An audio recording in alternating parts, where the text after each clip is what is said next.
This is York's only local show on York's only local station. This is the Gary Sutton Show on WOYK. Listen to your show every day. It's really good. I have you guys on every morning to wake up to. Gary Sutton, mornings 6 to 9 on Sports Radio 98.9 FM and 1350 WOYK. All the things you're talking about are all the things we're talking about. It's Main Street America every day. And you're getting your money's worth. You're a brilliant mind, tremendous experience. You're great for the community. The Gary Sutton Show on York's first station, WOYK. Just when I thought I was out, they pulled me back in. Now, broadcasting live from WOYK's downtown York studios inside Wellspan Park, here's Gary Sutton. Yeah, we were out for just a moment, and then they pulled us back in. Gary Sutton, Mark McKenzie with you on a Friday morning. Yes, we made it to Friday here on the Gary Sutton Show. And we are the voice of York and York County and the main street of York and York County, and all right here live from Brooks Robinson Plaza at Wellspan Park in the middle of downtown York, all here on a Friday morning. It's the 7th of August already, 2026. And our show brought to you by Anstein and Sparler, attorneys at law, 117 East Market Street, right here in York, where their primary areas of focus are estate planning and state administration, family law, business law, elder law, municipal law, military law. In other words, if it's the law and you need some help, Anstein and Sparler, well, could be your answer. They've been around since 1937, the gold standard in law and legal representation here, and they are ready to help you on the main street of York and York County today. And, of course, Kindness Worldwide. At kindnessworldwide.org. Today is a Good Friday. Every Friday is a Good Friday. Kevin Smith started that all about 3 years ago. And don't forget, August 20th, we are just drumming away here on this. August 20th is Pack the Park for Kindness Night. And we want you to help to pack the park for kindness that night by just being out here. Get your ticket. Come on out. I'm going to have two big suites of people that night. Mark McKenzie's going to be here if that weren't enough. Wait, what? Yeah. And we're hoping to have some other very special guests. I know Sandy Walker, our mayor, is going to be out here that night with us. And looking forward to a great night just working on kindness. Yeah, you can find them at kindnessworldwide.org. Our text line is 833-478-4729. We'd love to have you text to us throughout the show and let us know what you think about the show. Today's question, which is at Gary Sutton Show on Facebook, and also you can text it to us. The very best of all of the fast food burgers, the array that is out there, in your opinion, what is the very best burger? Now, I realize this is not world peace. I realize this is not going to stop the fires in Spokane. I realize it's not going to end the Ukrainian war. I realize it's not going to solve the problems of Iran. But it is just a fun moment today, for something that affects a lot of people in the country. You might say, well, I don't eat a lot of fast food burgers, and that's okay. But when you do, which one would be your favorite? And why? This is a guy type of question. This is the kind of question guys talk about. We can get into very serious arguments about this without much problem. So anyway, you can do that today. And, of course, at Gary Sutton Show on Facebook. But we're also on Instagram, YouTube, and LinkedIn. And you can find us after the show on our podcast at WOYK on YouTube. So there, you have all of that going on today. And we haven't even really started the show here on the Gary Sutton Show. But today is National Water Balloon Day. If you thought that there was... If you needed such a thing. If you needed such a reason to have a simple, useless holiday, here it is, National Water Balloon Day. I would suggest taking those into your place of work. And no. Maybe I ought to back up on that. Well, Gary said it was okay. No. And then 28 days until Labor Day weekend and 34 days until a holy day for Mark when the NFL season officially kicks off, although it's much less than that until they get started. In fact, it was last night. The Hall of Fame game last night. I didn't even look. I don't even know what happened. That's how much I cared about it last night. And so we have all of that going on today here on the Gary Sutton Show. With that, we turn this morning to, ladies and gentlemen, Mark McKenzie. You hear ticking away in the let's find out what happened at the Hall of Fame game. Oh, it was exciting. The Panthers beat the Cardinals 33-30. Look at that. It was tied at the half, and then Arizona came back with a field goal in the third quarter. Okay. And then in the fourth quarter, the Cardinals scored 10 points, but the Panthers came from behind and scored 16. Yeah. Huh? Yeah. How's that for A excitement? little tingly, huh? All right, now we can get to the real stuff. The real stuff. Okay. All right. Go ahead. National Beach Party Day, That should be every day during the summer. National Lighthouse Day, and National Purple Heart. I think National Lighthouse Day, and that's because Congress had in the same day they created the Department of War. This is back in the 1700s. Sure. And the lighthouse, they had to make sure the lighthouses were good. So Sure. they developed an agency to look at lighthouses. That's why it's Lighthouse Day. Yeah. Professional speakers. That was a tortured It was, sorry. but it's good. Well, I should have put it in, and I didn't put it Yeah, in the other stuff, so I thought I'd It's a explain. lighthouse. Go on. Professional Speakers Day. Speakers Day? Well, Well, International. We bypass that every day. That's true. Yes. International Beer Day. Every day.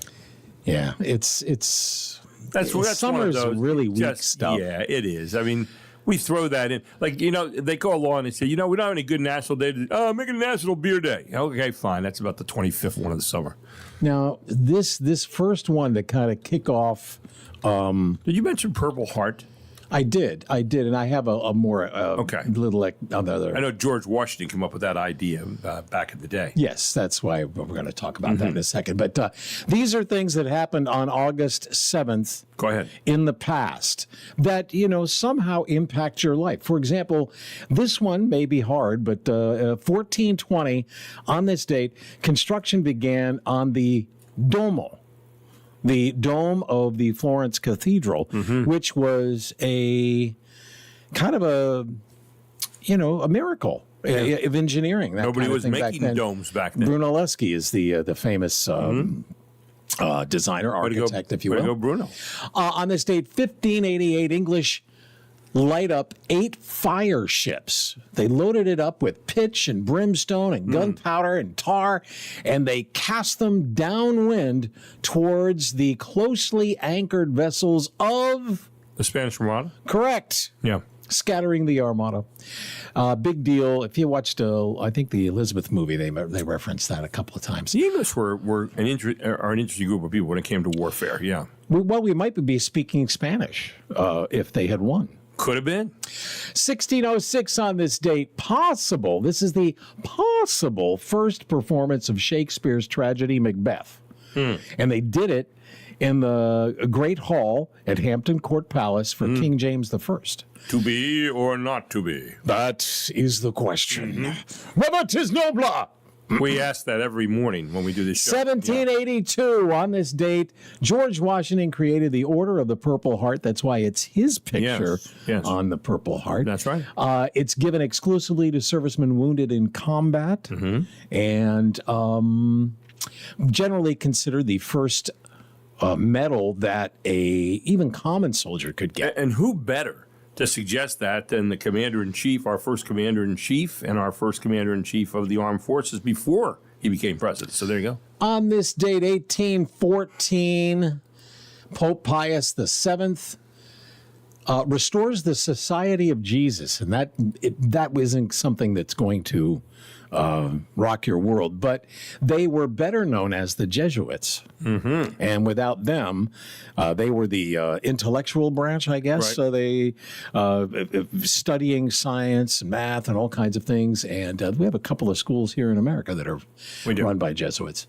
1888 on this date, Theophilus Van Cannell, Theophilus Van Cannell of Philadelphia, of all things, patents the revolving door. There you go.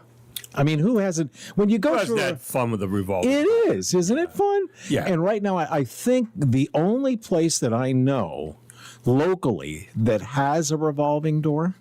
Do you know where it is? Locally. Yes. Revolving door. Let There's me a think. restaurant chain. There's a hint.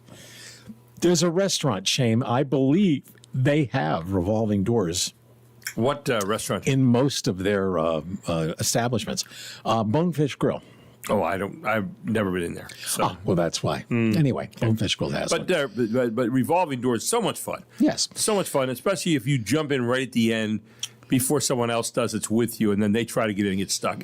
So, yes, that's hours of fun. the question is whether you should go in with the person you're with or wait for Take the your next own segment. compartment. Yes. I've always kind of subscribed to my own apartment. It depends. Depends on how cute the person you're Or with. if the person used deodorant today. Yes. Then that's 1907, on this date, the Senators' legendary pitcher Walter Johnson won his first of 417 career games. he's a busy guy. 7-2 against Cleveland. Yeah. On this date, just in case you think we didn't always honor millionaires in America, 1939 on this date, millionaire Howard Hughes presented with the Congressional Gold Medal. Wow.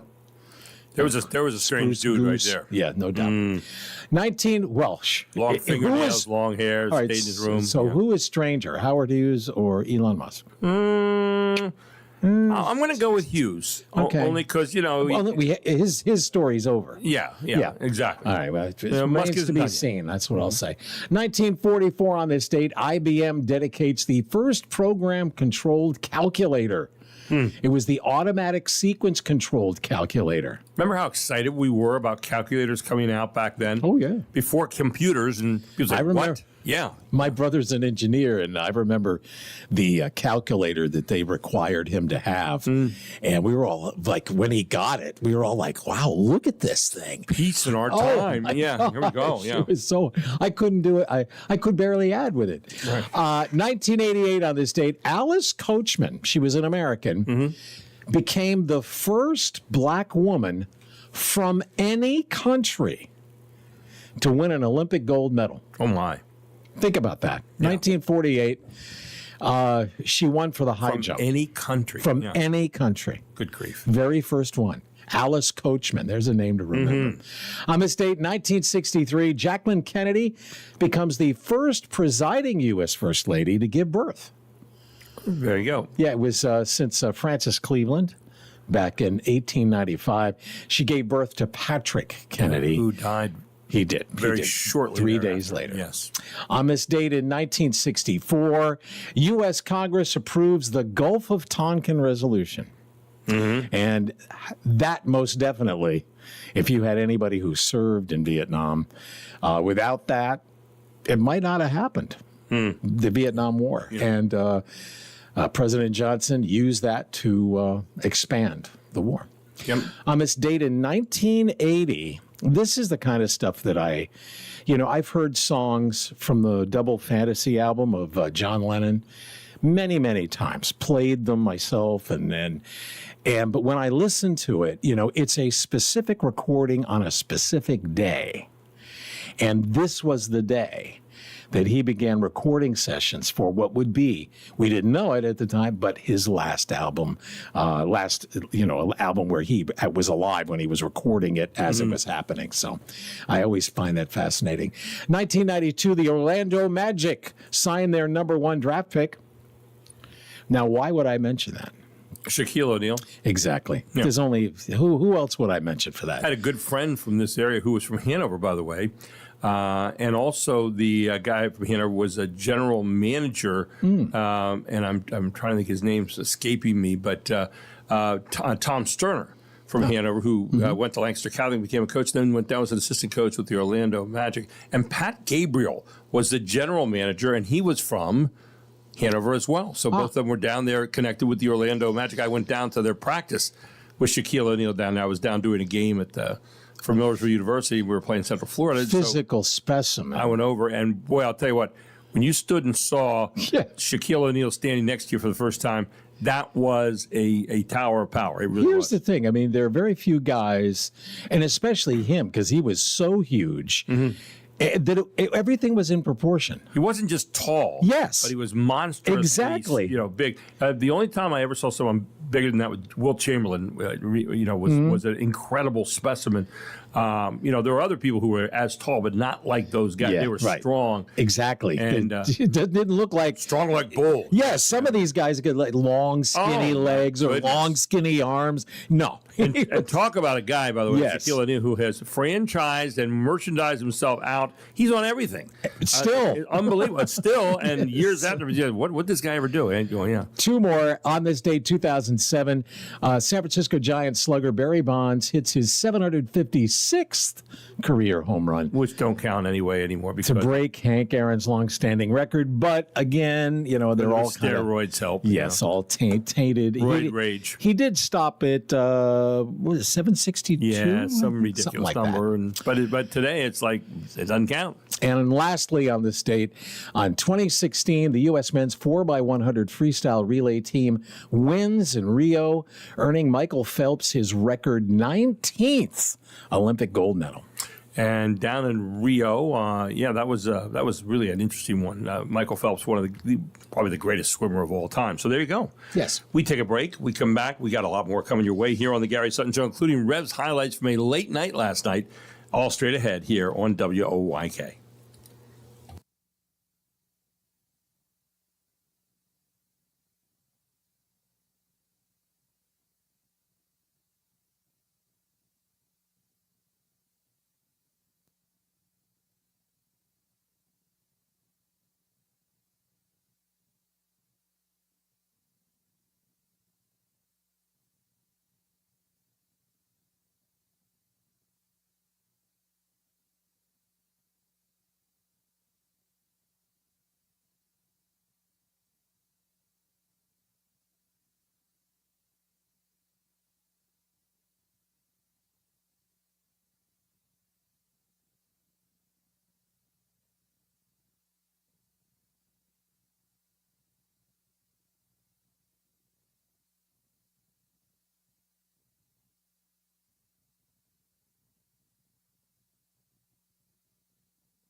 Pitch, swung on, line the other way, left center field, long run in the alley, a dive, and it's past the diving Tatum, and back to the wall. Tomo being waved around third. Here's the relay. Hobie slides in.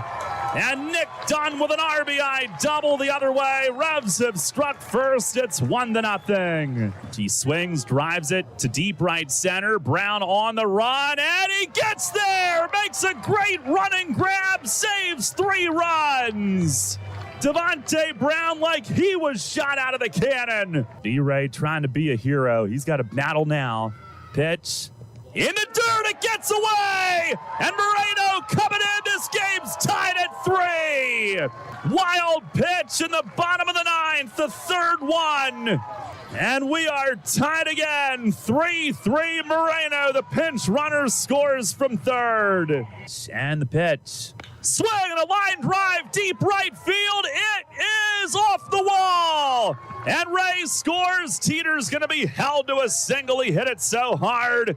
But we are tied at 4 here in the bottom of the 10. Fires home. Swing a ground ball towards short. Ramirez there. Flips to Dunn. The turn to first. A double play.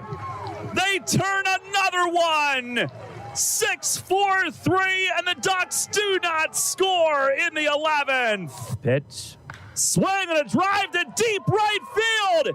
It's deep. It is caught right at the wall by Jorge Bonifacio, and this game is over. Shedlong Jr. came within about 2 feet of tying this game, and Long Island wins it 8-5, the final in 12. So the Revs are denied the sweep last night in a rain-delayed big one, late night marathon.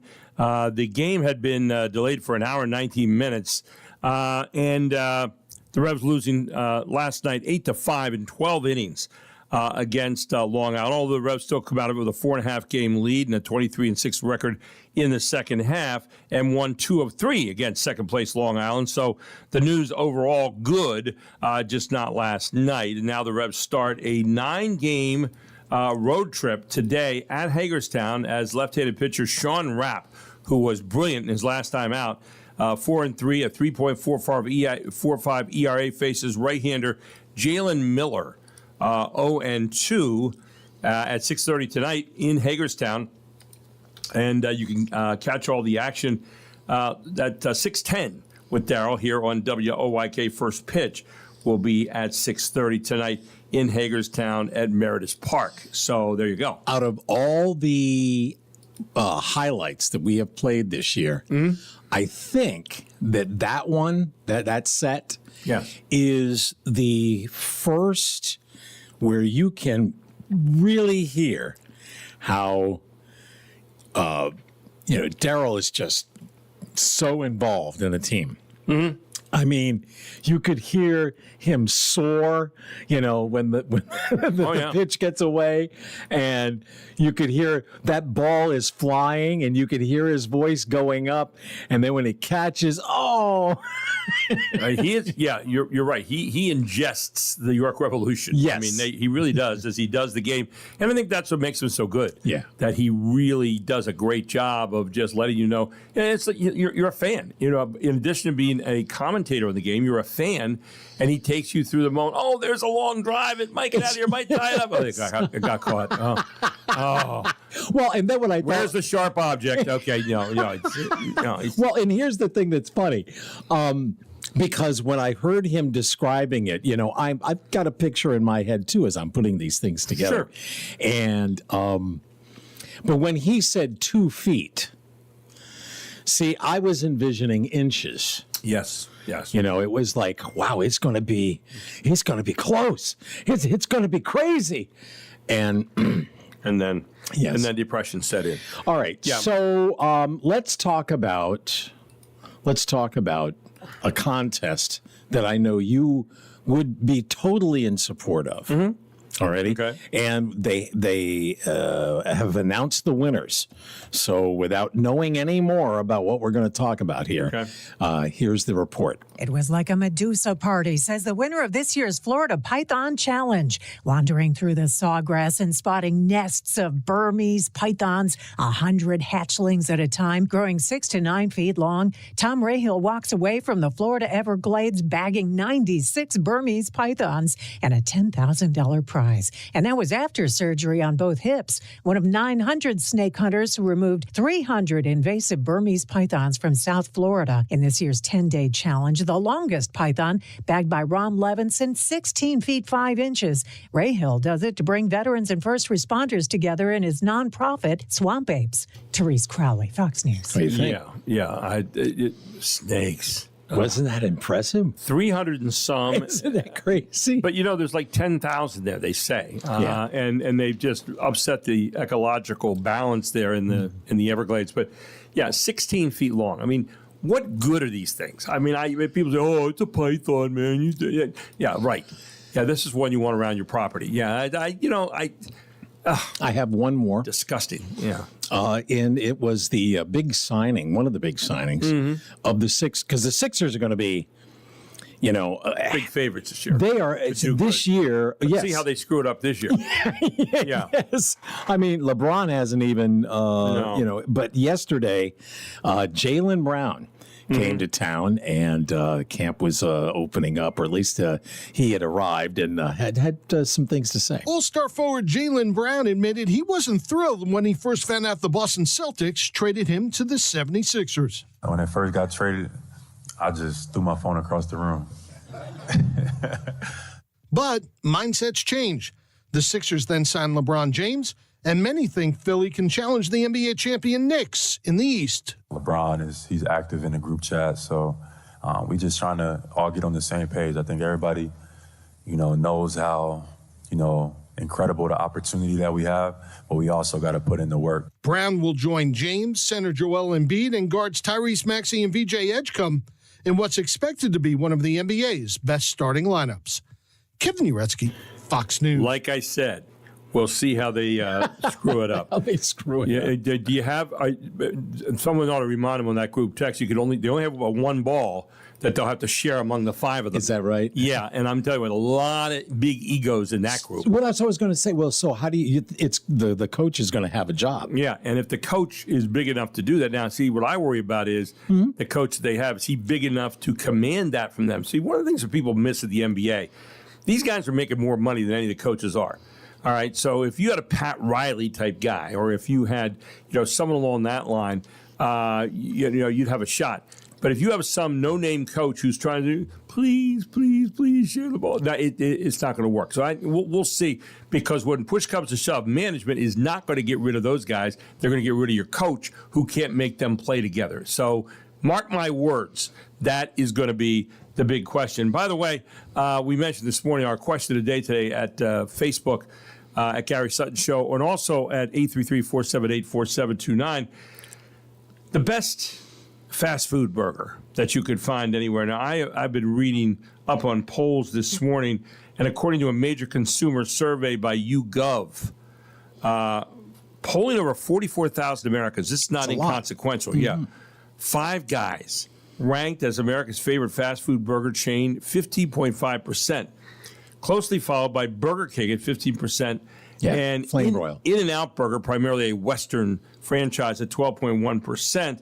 Followed by Wendy's at 10.2%, and McDonald's rolls in at fifth at 8.7%.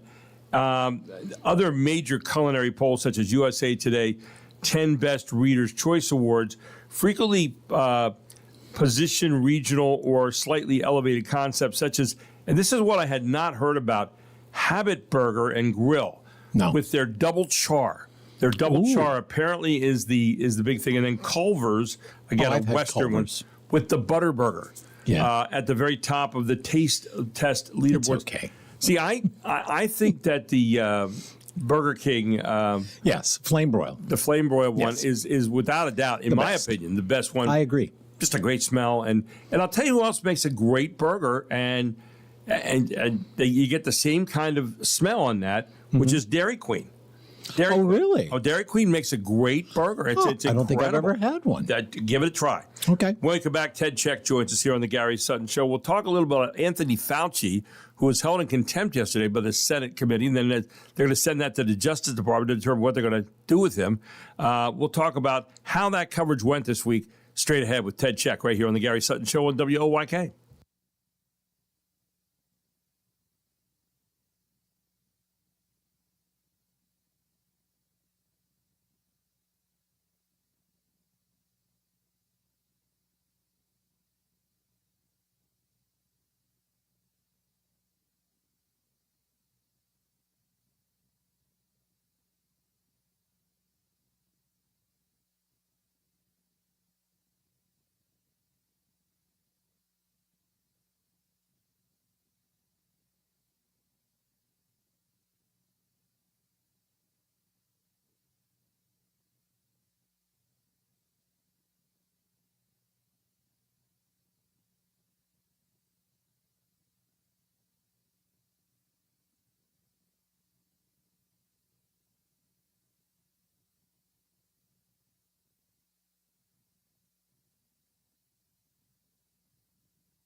One of the most boring songs of all time used to be the music that they'd have for the ABC presentation of golf. There he is, right there.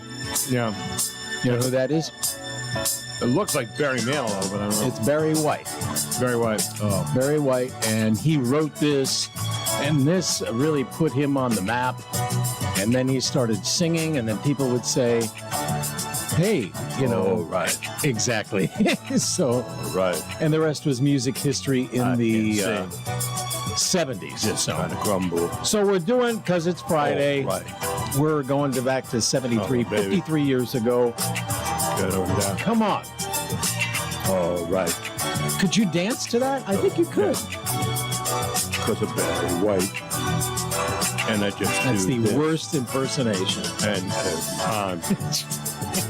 that I sing. It's the same thing. Because it's all right. I just sang. Is it on the list? No, I tolerated Barry White.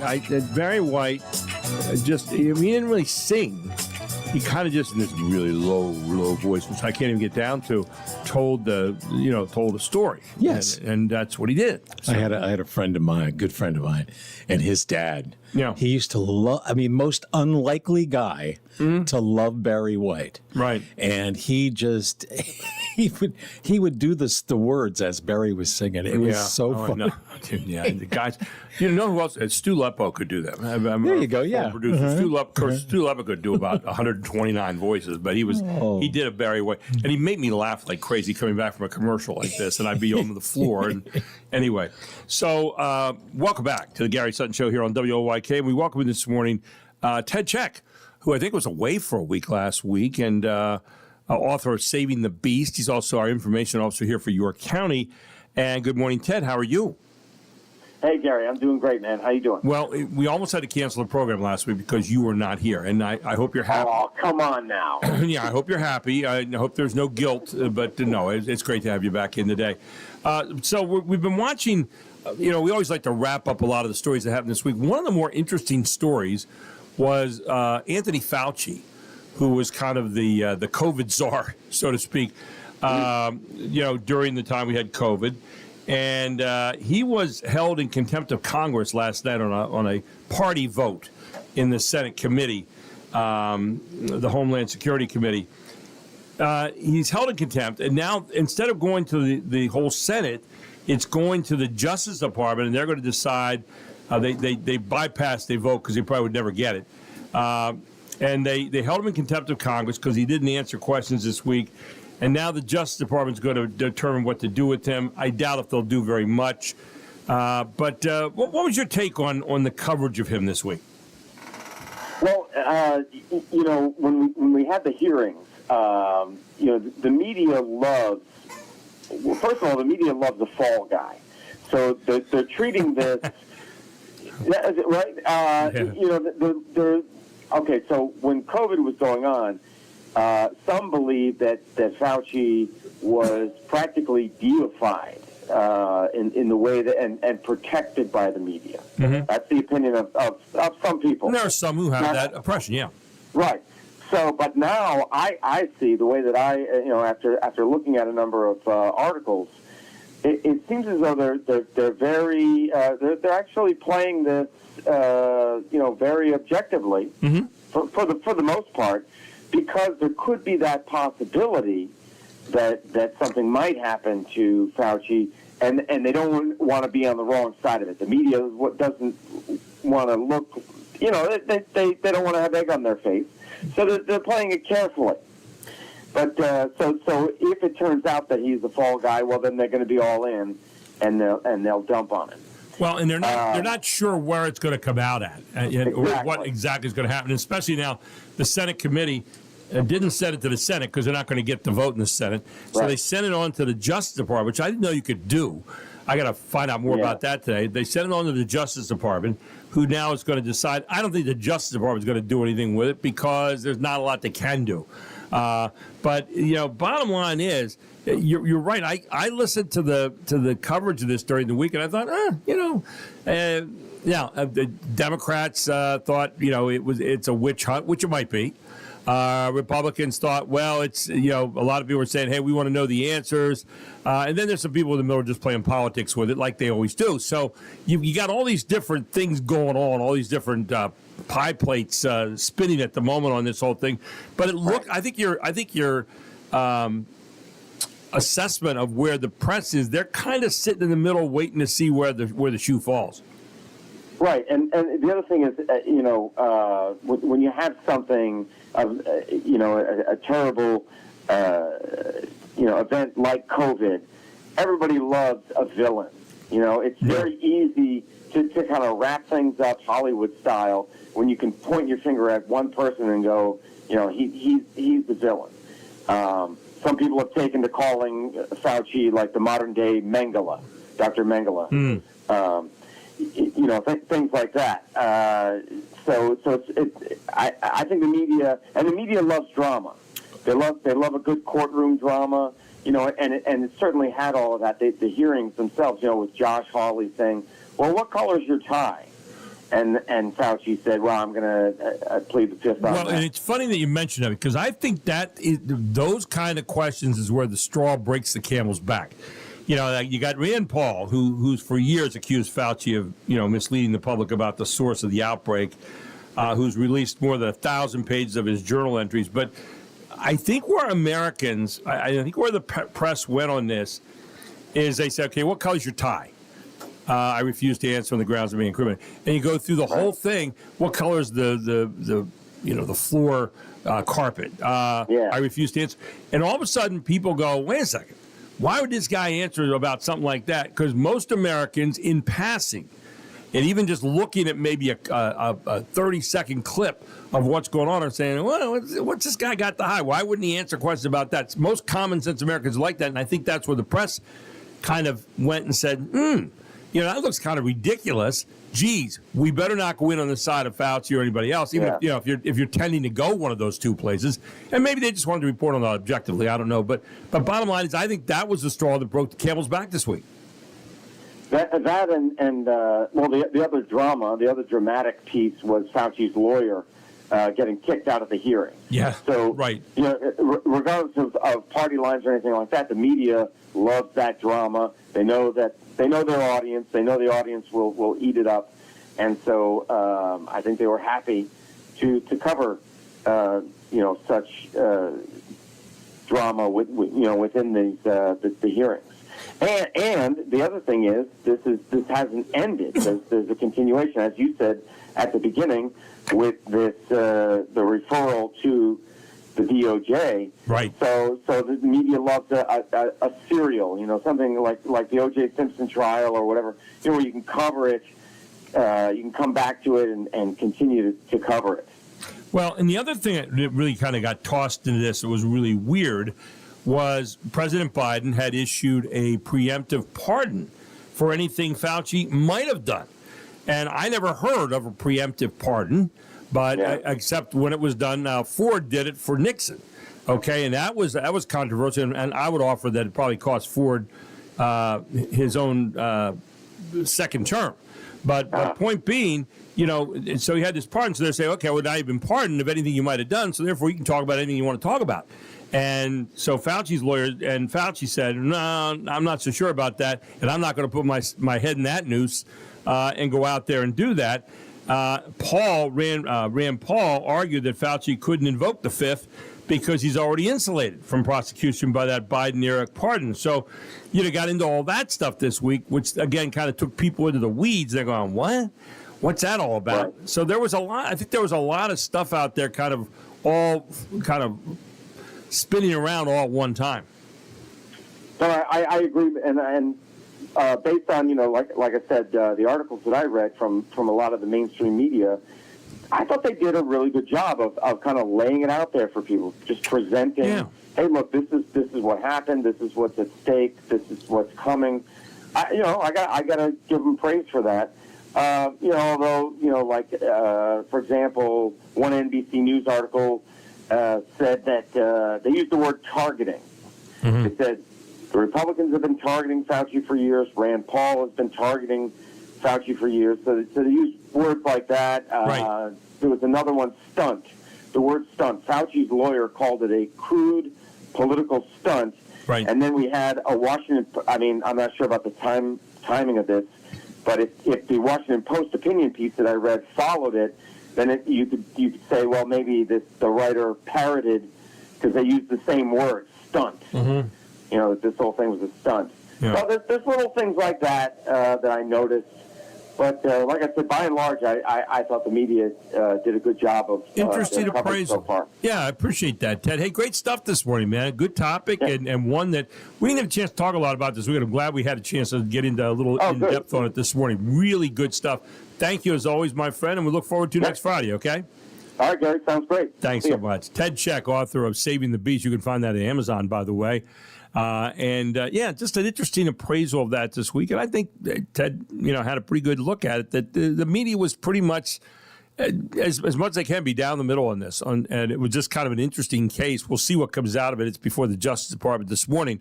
And we'll see what else happens with Anthony Fauci. We'll take a break. We'll go back. We got a lot more coming your way right here on the Gary Sutton Show. It's a Friday morning on WOYK.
The X-Files.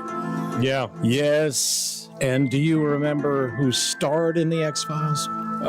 We had Mueller and Mulder. Yes. Mm-hmm. Mulder and I don't remember her name. But David Duchovny. Yes. It is his birthday today. Oh, okay. He is 66. Right. Let's see. Other birthdays today. Jalen Hurts. He's 28. Mm-hmm. Mike Trout is 35. He just left Baltimore after they beat Baltimore yesterday 4-1. Mike Trout at one time a few years ago was considered the best player in baseball. Now still playing with the Angels. Unfortunately for him. Yeah. Charlize Theron, who always looks different. I'm gonna tell you, she looked great in The Odyssey. Yeah, she's beautiful. You know, matter of fact, it was one of the best pieces I think of casting, because what's happening in The Odyssey is that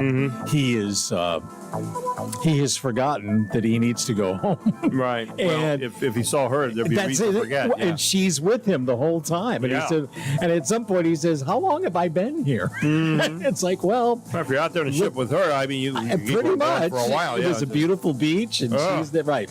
She's 51 today. Is that it? I mean, she seems like she's been around forever. Michael Shannon, the actor Michael Shannon. Okay. He is 52. Been in a lot of stuff. His name hasn't broken out though. In do you picture him when I say Michael Shannon? No, I don't. Yeah, I think if I showed you a picture of him, you would say, "Oh yeah, I've seen that guy." Mike, yeah. Yes, he's 52 today. And lastly, Newman. Remember Newman on Seinfeld? Right. Wayne Knight is 71. There you go. President Trump yesterday signed two executive orders. And in his latest effort to refuse citizenship to some children born in the United States. Now, you remember that the Supreme Court struck down his earlier executive order aiming to end birthright citizenship. Quote, "We had a very unfortunate decision in the Supreme Court concerning birthright. It was close," unquote. Mr. Trump said in the Oval Office signing on Thursday, but a very, very unfortunate decision. So we are making adjustments, quote unquote. And he's calling it tourism citizenship. So he's changing the name. I'm not sure if the Supreme Court will see it as changing the intent. One order the president signed yesterday targets people who engage in commercial, quote-unquote, birth tourism by seeking to deny them access to the country. The other expands the definitions of people that it states are ineligible for birthright citizenship, such as children of foreign citizens who lobby on behalf of foreign governments. So he's saying if they're here lobbying on behalf of foreign governments and they have a child born while they're here, that's it. He said, quote, "This has been something that people have talked about not only for years, but for decades," unquote. White House Deputy Chief of Staff Stephen Miller said, "A birth tourism." Now, we'll see, and again, I can see the filing at the Supreme Court like this morning, probably, or in some court somewhere. I understand where they're at here. I'm just not sure that the Supreme Court's going to buy it, because the Supreme Court basically upheld the 14th Amendment. Quote, "The idea that people came here pretending to be a tourist, pretending to be a visitor, saying they want to go to Disneyland or they want to go visit a monument or go to a national park, but the real reason they're here is to have a child, is to make that child an automatic citizen, leave our country, and then have a U.S. citizen child," unquote, Miller said. Quote, "It gives them access under this broken system to welfare benefits, ultimately to the voting booth and all the other rights and privileges that belong solely to Americans," unquote. And one of the orders lists out 7 categories of people who it says should not be granted citizenship documents, including the children of people who engaged in a commercial transaction to ensure that the person's mother is present in the United States or a territory of the United States to give birth. So they're saying if you consciously do this, okay, and you consciously have made provisions to come here, and again, who's going to prove that? But I'm just saying that's kind of what they're saying. Then you would be in one of these categories. This is going to be yet another case that will come before the Supreme Court, and I have a feeling the same thing will happen to it as happened this last time. But you never know. You never know. But that is one of the big stories out there this morning, Mark. I thought the people from other countries who were here in like an official capacity were already exempt. Well, that's what I thought too. Yes, and I'm pretty sure. And I'm still not sure that they're not. But and here you go. Currently, the children of foreign diplomats already are not eligible for citizenship by birth. Though Thursday's order might expand the number of people who fall under that exception to birthright citizenship. Meanwhile, people who are born in U.S. territories like Puerto Rico are already deemed citizens under federal law. So if you were born in Puerto Rico, which is a protectorate of the United States, you're okay. Yeah. So, you know, the 14th Amendment, if you need it to be reviewed, ratified in 1868, the only amendment, the only part of the Constitution that deals with citizenship, and the president keeps saying, well, it was only about slaves, it was only about this. No, it was an addition to the Constitution, states, quote, all persons born or naturalized in the United States, all persons, doesn't lay out any categories, and subject to the jurisdiction thereof are citizens of the United States and of the state wherein they reside, unquote. That's it. That's all it says. And that is what has been dealing with citizenship for these many years. So, true enough. Let's talk a little bit about things that you may not have known. Like, you get that employees of Coca-Cola, you know, some of the top ones have seen the recipe, if you will, the secret formula for Coca-Cola. But did you know one non-employee that we know of has seen that secret formula? Really? Yeah, and I thought, well, was it you? No, it wasn't me. I wish. Probably couldn't keep my mouth shut about it. But here They'd have to kill you then. It was a rabbi. A rabbi? A rabbi. Tobias Geffen is the only known non-Coca-Cola employee to view the secret formula. Apparently, it happened back in 1935. And why was it done? So Coke could be certified kosher. Oh, really? Yeah. See, isn't that surprising? Now, that is, I was going to say it had to do some a Jewish thing, but yeah. And interesting. And lastly, did you know? Well, you probably knew Delaware is very corporation friendly. Oh yeah. How corporation friendly? There are more than twice as many corporations in Delaware as there are people. Interesting. Well, Kevin Smith is coming our way here at 7 o'clock this morning. It's a Good Friday here on WOYK, which it is every Friday on the Gary Sutton Show. And Kevin's going to be talking about a little event that's coming up on August 20th. Oh, have we mentioned Pack the Park for Kindness? Well, we'll do it again. All here on the Gary Sutton Show on WOYK. And then we've got a lot more guests coming your way straight ahead. It is 7 o'clock.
offer. For new customers, 30.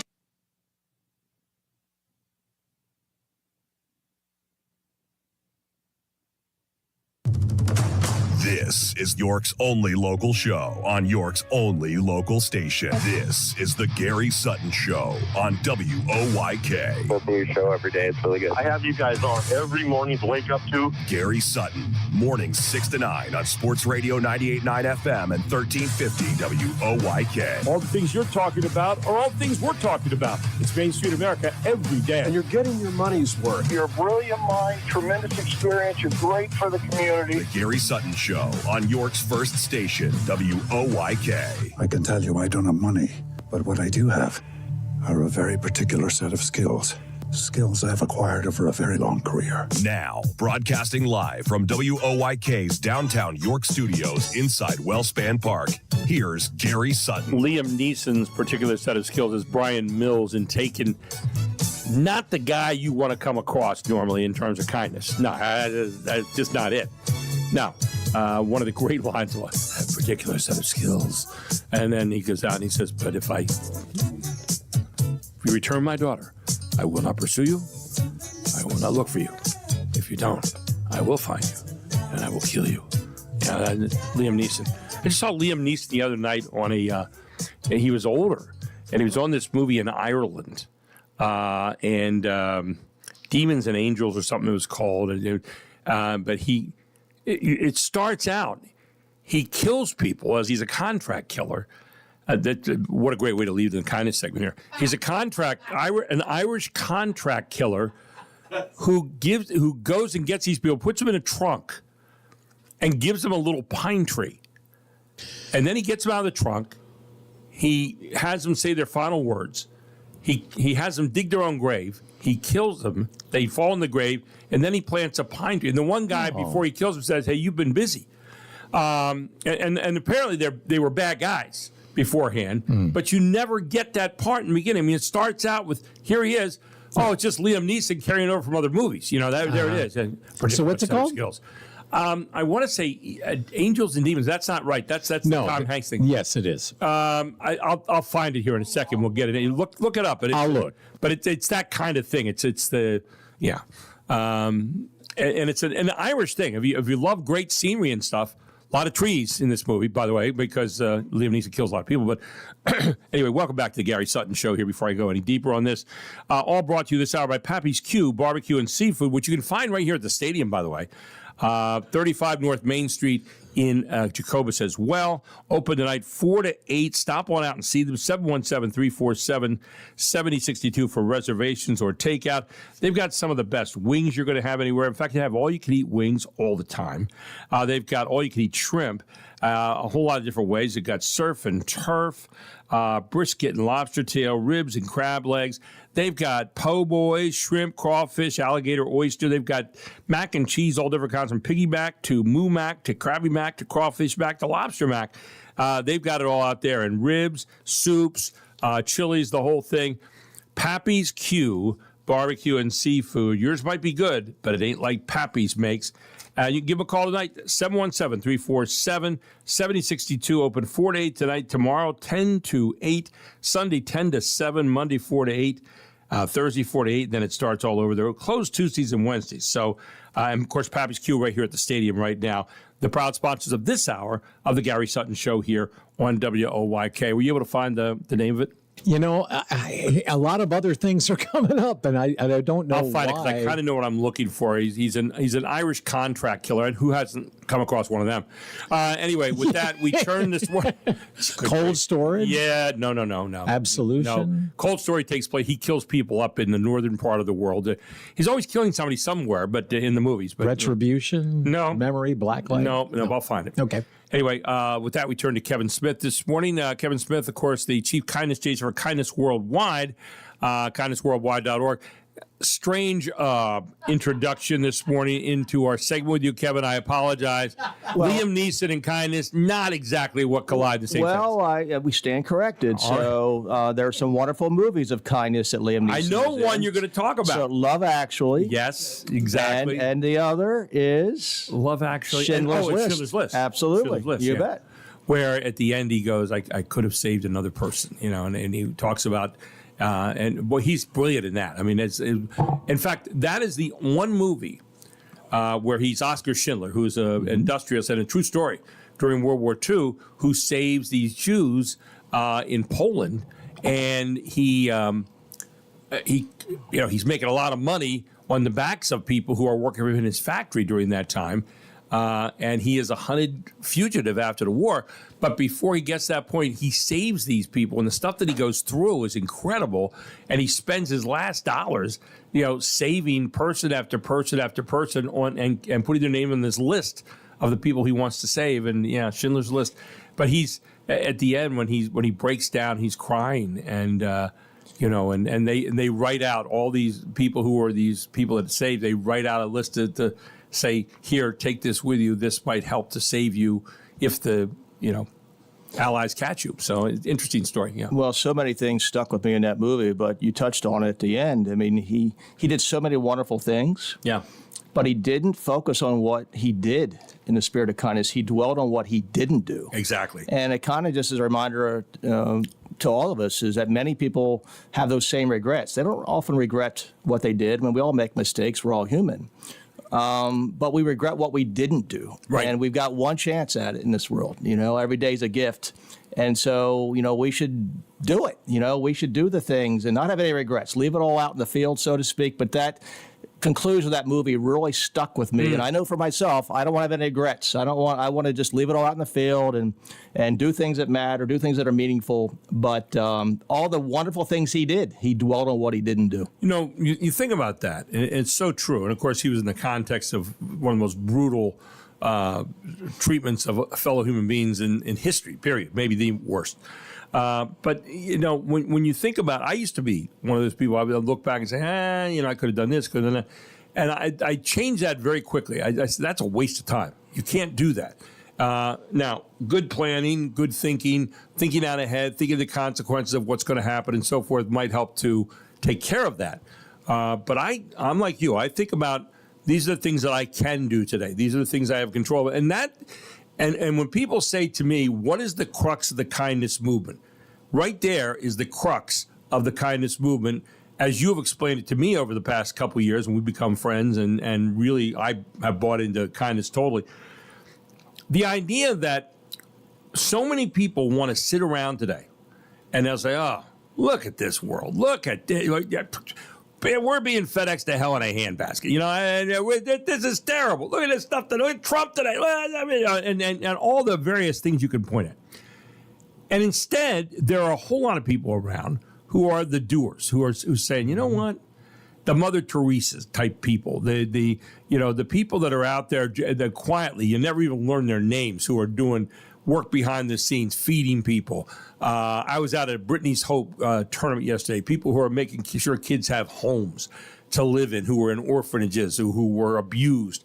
I'm this group up in Elizabethtown today, Brittany's Hope. And I was listening to their story last night, this golf tournament. Incredible stuff. That's what you talk. They're not the people sitting around going, well, I could have done this, or geez, that was a shame. I got these regrets. And no, you may have them. Put them aside quietly, but go to work, right?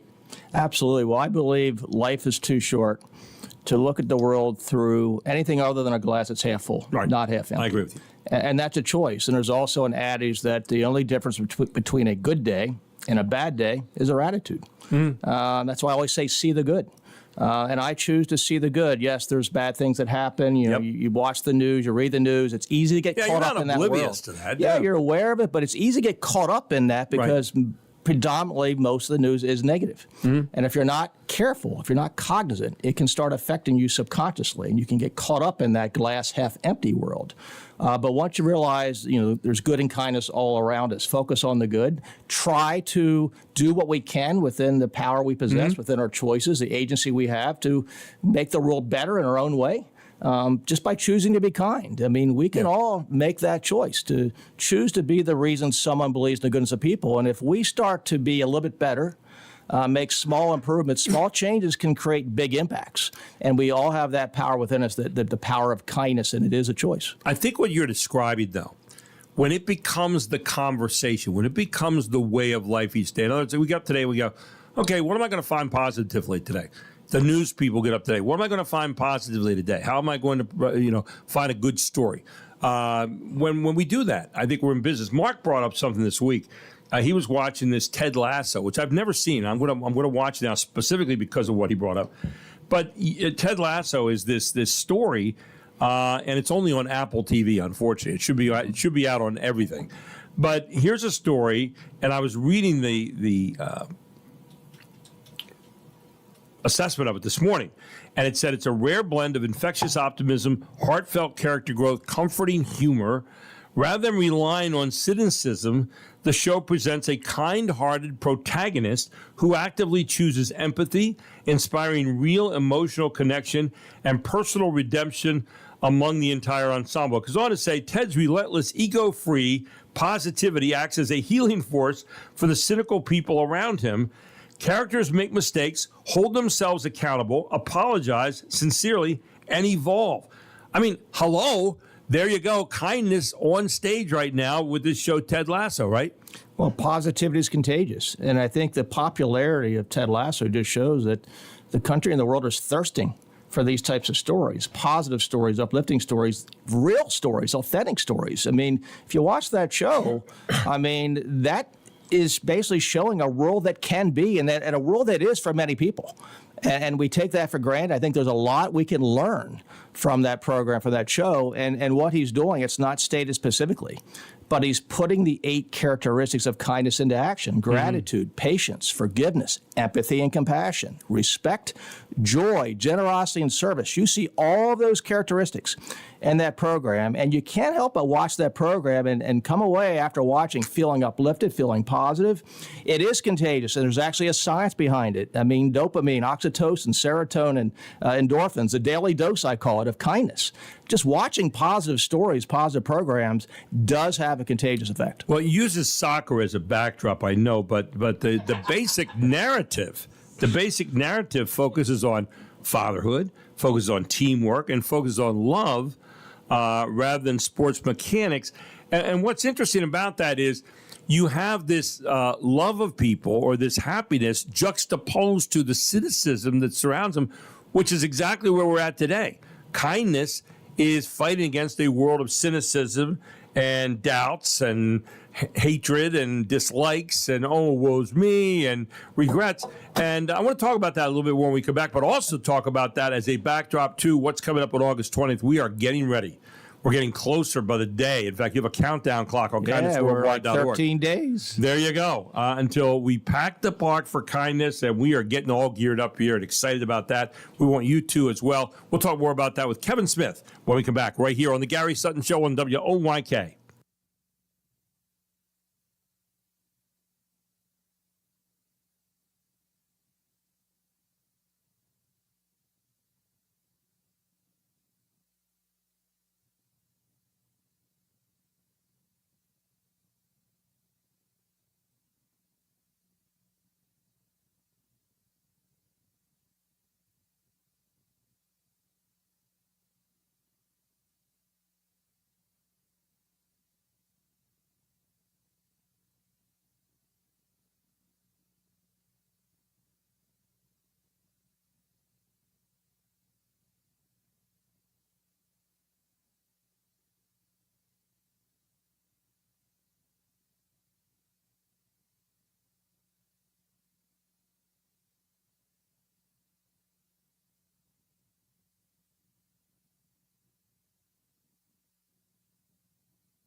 Fox Sports Update. Off box. Quarterback ball. Another chance. Game on the line. King, he's going to step up. Pumps, runs, goal line. Is he in? Yes! Carolina wins! Dean's King. King of the night. That was the final call on NBC as the Carolina Panthers emerged victorious in the 2026 Hall of Fame game over the Arizona Cardinals to kick off the NFL preseason. That was undrafted rookie quarterback Haynes King rushing in for the game-winning touchdown. He had himself a night. He finished with 180 passing yards and 2 touchdowns to go along with 39 rushing yards and that final score. The Panthers win it 33-30. In Major League Baseball, 2 teams entered Thursday on 7-game win streaks. The Red Sox and the Braves, both trying to win their 8th straight game, but Boston was most in danger of losing. Down 4-0 early to the White Sox, but they engaged in a high-scoring contest after that ended up going to extras. Enter Caleb Durbin. Off the middle, base hit! Here he comes! Sogard rounding to throw home, and the Sox win again! What a wild ride on a roller coaster tonight! It's courtesy of Nesson. A walk-off in the bottom of the 13th. Boston wins it 12-11. And Atlanta won their 8th straight game handily over the Marlins. Ronald Acuna Jr. hit 2 home runs, 11-3, the final. And if you have an exclusive one-of-one Cooper Flag trading card, the Dallas Mavericks want to talk to you. The team is proposing what it calls a bounty for whoever unpacks a Topps card from Flag's NBA debut, which includes a debut patch of his jersey and his autograph. The team will offer the lucky fan a package that includes 2 premium Mavericks season tickets for 32 years, an autographed game-worn Flag jersey, and a post-game photo op with the Rookie of the Year, among other things. For more scores, stories, and features, go to foxsports.com. I'm Tony Genualdo. Get more on the Fox Sports app and foxsports.com. And welcome back to the Gary Sutton Show on WOYK. Well, the York Revolution is getting all ready to pack the park on August 20th. And, you know, Kevin had a quote out there, and he said, and this is at the very crux of what this is all about that night. And I love what you said, Kevin. Kevin Smith, of course, from Kindness Worldwide with us here this morning. Kevin said, one act of kindness can create a ripple of joy that reaches people you'll never meet. Now, where do you go to meet people you've never met? How about a baseball park on August 20th? Pack the Park is where thousands of us start those ripples together and watch York light up the world, unquote. That was Kevin Smith, founder of Kindness Worldwide, saying that. That's at the very crux of what we're talking about that night. So all of a sudden, all these people come together. You know some of them, but some of them you don't know. Okay, some of you never met, and all of a sudden you have a chance to just have a conversation, and who knows what that rock of kindness is going to look like. It's thrown in the lake of kindness and start those ripples that are going out from here that night, Kevin. Absolutely. Well, I commend Ben Shipley, President and General Manager of the Revolution. He's doing a wonderful job, really getting the organization to embrace this. And Ben has a vision for the ballpark to be the most welcoming place in New York. And sports does bring people and communities together. This ballpark does that. And so you can make friends and strangers alike. And we can, for Pack the Park for Kindness, have a common theme. Kindness unites everyone. It's a universal language everyone understands, and we can shine the light of kindness to the world in a very meaningful way on August 20th. And we have some really neat surprises. We're going to have some things, I think, the 7th inning stretch, and people holding up their phones, symbolic of lighting up the stadium with kindness, and those signing up for the Rock app will be launching nationally that evening. Everything we do, we launch in York for proof of concept, and we export it to the world. So the quote you just read was from a press release that went out nationally a couple of days ago. It's gained a lot of traction. Many major wires have picked it up. And so the focus is on York. York is the epicenter of this global movement. I think many people, even in York, don't realize just how magical this movement is and what it's going to mean for York. As we all know, York City is known as the nation's first capital. Some historians debate that. But what is not debatable is York City was the very first city of kindness to proclaim Kindness Week worldwide. York County was the first county to proclaim Kindness Week worldwide, the first county of kindness. Of course, we also extended the invitation to our neighboring Adams County in 2023. The Adams County Commissioners proclaimed Kindness Week worldwide. Obviously, the spirit of brotherly love, neighborly love, and Governor Shapiro as well. So we had my home city, home county, home state, and I was a Gettysburg College graduate to have a neighboring Adams County engaged as well, very symbolically important. But now this movement's spreading well beyond York. And on August 20th, we can take a stand as a community and literally pack the park. If we can do it here, we can do it anywhere and everywhere. It really sets the tone. People are watching York, and it's going to be very magical on Pack the Park for Kindness. You're going to have ceremonial first pitches thrown out by people that night. You're going to have kindness citations given out by the York County Sheriff's Office during the course of the game. That's a lighthearted ticket that catches fans in the act of kindness instead of breaking the law. Rewarding the ROKs, the random acts or opportunities of kindness. A proclamation of kindness read by the mayor of York. I know Sandy Walker is really excited about this, and she's actually going to be in my box that night. She's going to be up here in the suite, and which you, by the way, so kindly donated, and we are going to be having her up that night and looking forward to spending the evening with her in kindness. You're going to have Miss Pennsylvania Stephanie Skinner here, as well as second runner-up Abby Traxler. The first ever recipient of the Kindness Worldwide Scholarship in partnership with Miss Pennsylvania Scholarship Foundation, which you were involved with this year. Kindness Cannon to be lit by Stephanie Skinner in the first inning. The Kindness Cannon sounds like an oxymoron, but in this particular case, it works pretty well. And then we're going to ignite the stadium with kindness. Thank you. And then Positive Energy Arts, a York nonprofit teaching kindness to kids through dance. The ROK with the Rebs T-shirts for the first 1,000 fans, plus players in special kindness-themed caps. I mean, it's all going on that night right here, and that's just some of the other stuff. And then there's going to be a lot of other groups. I know my wife is involved with WellSpan with a kindness committee, and they're going to be out here in the concourse along with a lot of other groups that are going to be pushing the idea of kindness that night, handing out kindness cards. But the idea, again, coming back to all these people coming into one place. Last year we had almost 5,000 coming into one place who know or don't know each other, who now are highlighted on one thing throughout the evening. It's part of the baseball game, which are acts of kindness. And starting those ripples and those ponds that can be started by one small pebble going into a pond is incredible stuff. We have an invitation out to the governor of Pennsylvania, and we're hoping that Governor Shapiro will be able to show up with us that night. They are seriously considering getting out here. They have a busy week that week, but I know that they are really seriously considering being here in New York that night. We hope that the governor will be our guest that night as well. So we have a lot of things going on. Final thoughts about August 20th and how people get tickets, what they need to do right now, Kevin, in getting ready for that big date. And we want people here that Thursday night.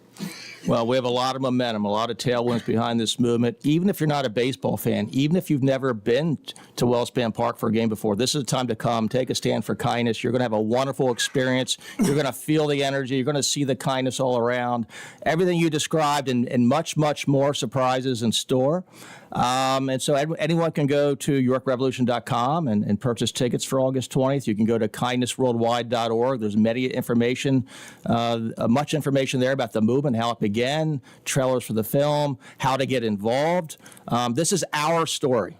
It's not my story. This is our story. This is a beautiful story for York County and our home community, and really to make a statement and be proud of the culture of kindness we have here. Let's celebrate kindness together on August 20th at Pack the Park for Kindness. And I've got to warm up that night because I'm very proud to say that I've been chosen as a Kindness Worldwide Ambassador by Kevin. And I don't normally speak about something like that about myself, but I'm warming up that night because I get to throw the first pitch out. And I want to throw it from the regular pitcher's mound, but I don't know. Got to go the extra mile, Gary. So I got to warm up, and so Mark and I will be out back here between hours of the show throwing my 20-mile-an-hour fastball. So there you go. Anyway, but Kevin, kindness always throws a strike, no matter what. Boy, I'll tell you what. Thank you. I'll remember that if it hits before it gets to home plate. But it helps to have a good catcher. Yeah, exactly. Well, I know how to throw it. I used to be able to throw it pretty good, but not. Just don't overthink it. I used to play baseball. I've thrown out a few pitches, and always aim high. Yes. Aim high. Yes. Okay. Good. Just some words, some personal experiences. Yeah. All right. Yeah. I'm getting geared up. Anyway, August 20th, ladies and gentlemen, get your tickets today, YorkRevolution.com or go to kindnessworldwide.org. And stay tuned for different announcements going to be coming up on this. As we said, we have an invitation out to the governor. We're hoping that he will accept. I talked to his chief of staff the other day, and they are seriously trying to get that all scheduled amidst all the other things that a governor has to do. So, and our governor, of course, one of the more prominent ones in the country in terms of national recognition and so forth. So we'll see if we can't get him out that night to celebrate with us.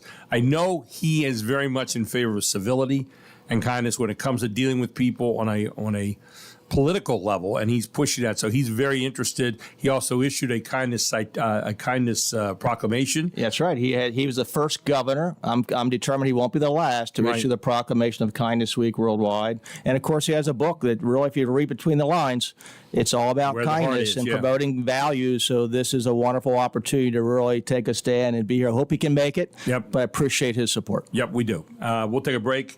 Kevin, thanks so much. Have a great weekend. We'll talk to you on Monday. Sounds good. Looking forward to have a wonderful weekend, my friend. Thank you. Kevin Smith here on the Gary Sutton Show. You can always see Kevin if you're here at the stadium. He's out in the left field wall, by the way. Kevin right here on the Gary Sutton Show on WOYK.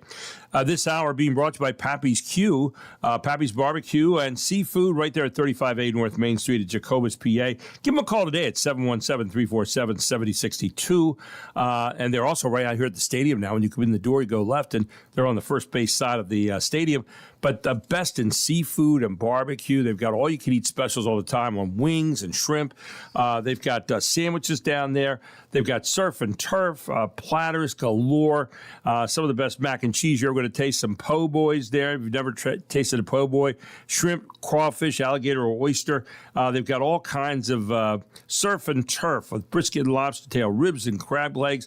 It's all right there at Pappy's Q. They're open tonight, 4 to 8. Tell them Gary Sutton proudly sent you. Tomorrow, 10 to 7. Sunday, 10 to 8, or 10 to 8 tomorrow. On Sunday, 10 to 7. Monday, 4 to 8. They're off Tuesday and Wednesday, and then they start again on Thursday, 4 to 8, and the whole thing continues. Pappy's Q.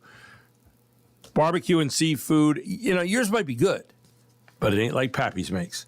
We'll take a break. We'll come back with more right after this on the Gary Sutton Show. Dr. Grassi, ATN, just around the corner. It's 7:33.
Always like this song.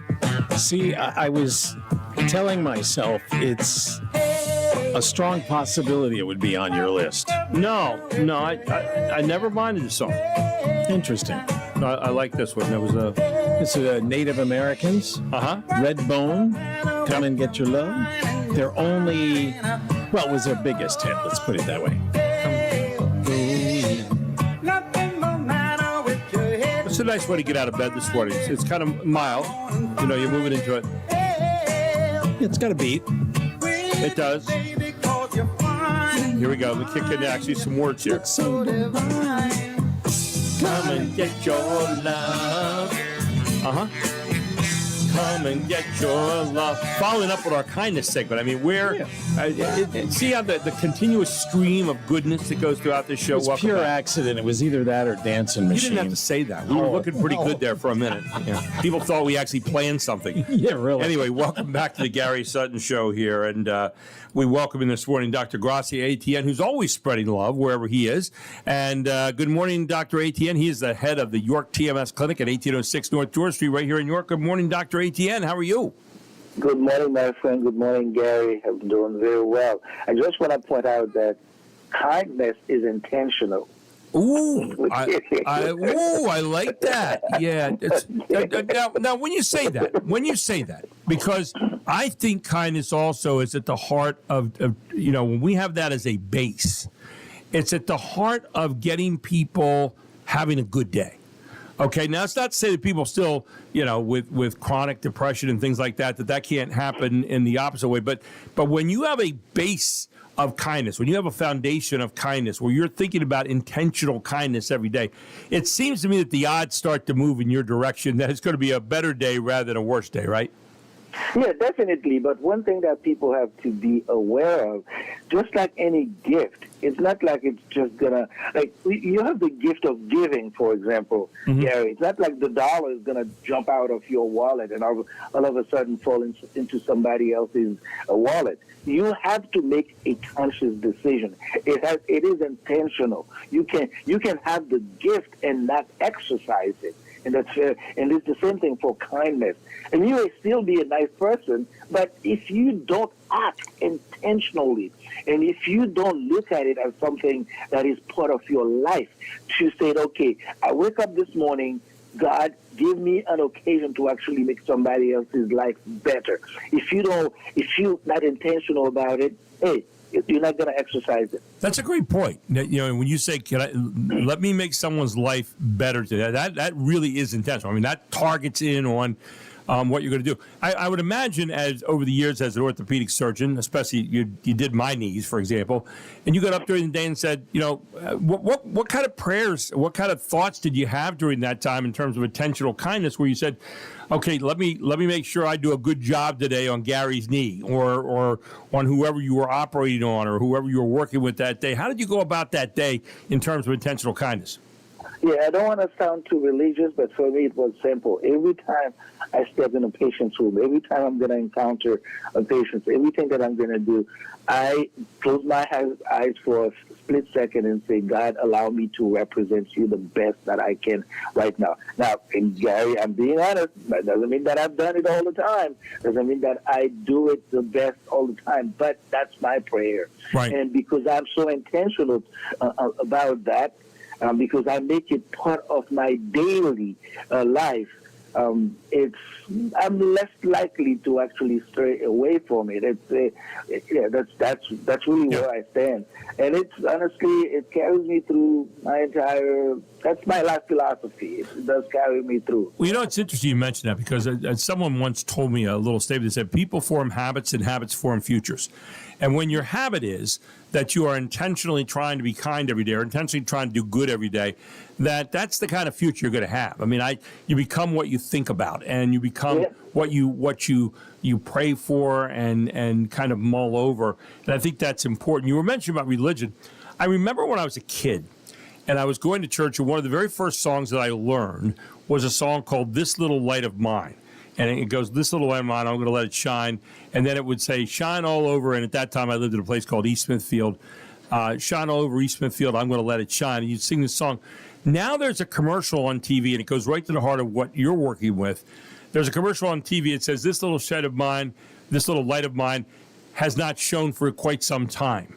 And it talks about depression, where people have gone into clinical depression, and now they had some pill or something that you can use to get out of that. I even forget what the name of the pill is. But that's becoming a national topic on depression, and for people that are really struggling with that. And I know that's one of the areas that you go to here with what you're working on right now at York TMS Clinic. Well, this is a very good point that you raised. I saw a gentleman yesterday who was gracious and kind enough to open up to me about his life story and telling me how much he's been dealing with depression. And one of the things that he said that kind of stuck with me, he said, I never realized how many people are dealing with depression until I started opening up to others, which is really a very interesting point, because the stigma associated with depression has kept people from opening up, thinking that they are the only one dealing with depression. Yep. The reality couldn't be so far, because you are not alone in your fight. Right. You are not the only one dealing with it. And the more that people are aware about that, and I think the better it is to actually help others seek for help. And that's one of the reasons why I really, really enjoy what you and I shouldn't say enjoy, but I like what you and I are doing, creating that awareness and making people understand that, hey, listen, you are dealing with a clinical issue. You are dealing with something that you shouldn't be ashamed of. Right. Because if you had diabetes, you would probably start telling me about your insulin intake and your glucose and so on and so forth. If you had high blood pressure, you would be telling me how the diagnosis was done and so on. And it's the same thing, opening up. And maybe I am the one who would find a physician, who would find someone, who would find a procedure that can help you. It's the same thing. Open up to your friends, open up to your co-workers and your church members and your let everyone know that you are struggling, and we will find I have faith in humanity, so I'm quite sure we will find a solution over time. Mm-hmm. But let's do it faster. Let's create the awareness around it, and let's move forward. One of the things I found when I was dealing with depression in the opening stages, where it really became acute, was that the silence, the saying, oh, I don't want anybody to know about this, I got to do this myself, was maybe the worst thing that I could do from my own experience. And when I opened up to other people and I allowed myself then to go get help and to see it as exactly how you described it, as a disease, something to be dealt with, it was better. And when I opened up on the air about it, it was even better. But where people say, "Oh, you really deal?" I really deal with that stuff, and because that is part of we're human beings, and that happens to be one of the things that has affected me and actually runs through my family. I never wanted to admit that, and I watched my father struggle with that because my father was a principal and he was a authoritarian kind of figure, and yet at the same time, I'd see quiet moments where he dealt with that and never went, to my knowledge, to get help. And that's what you offer right now at York TMS Clinic, a chance to get help for that kind of thing, whether you're a veteran suffering with PTSD, whether you're an adolescent suffering through some of the pressures of what goes on in life. And, it's dealing in silence, dealing without going to get help is the worst thing I think you can do. My own opinion on that. Your thoughts, and tell people a little bit about what you're doing right now and trying to help people to cure this or at least deal with it in this particular moment. Yeah, this is not just your own opinion, and if it is, you are dead correct. Silence and isolation, it's probably the worst thing that you can do for a depression, because what it does, it just keeps looping around, and the loop gets stronger and harder to break the more you keep going around it. But yeah, I mean, for us right now, we are. We can safely say that we are part of the solution. In that case, with York TMS Clinic, where we offer a proven, FDA-approved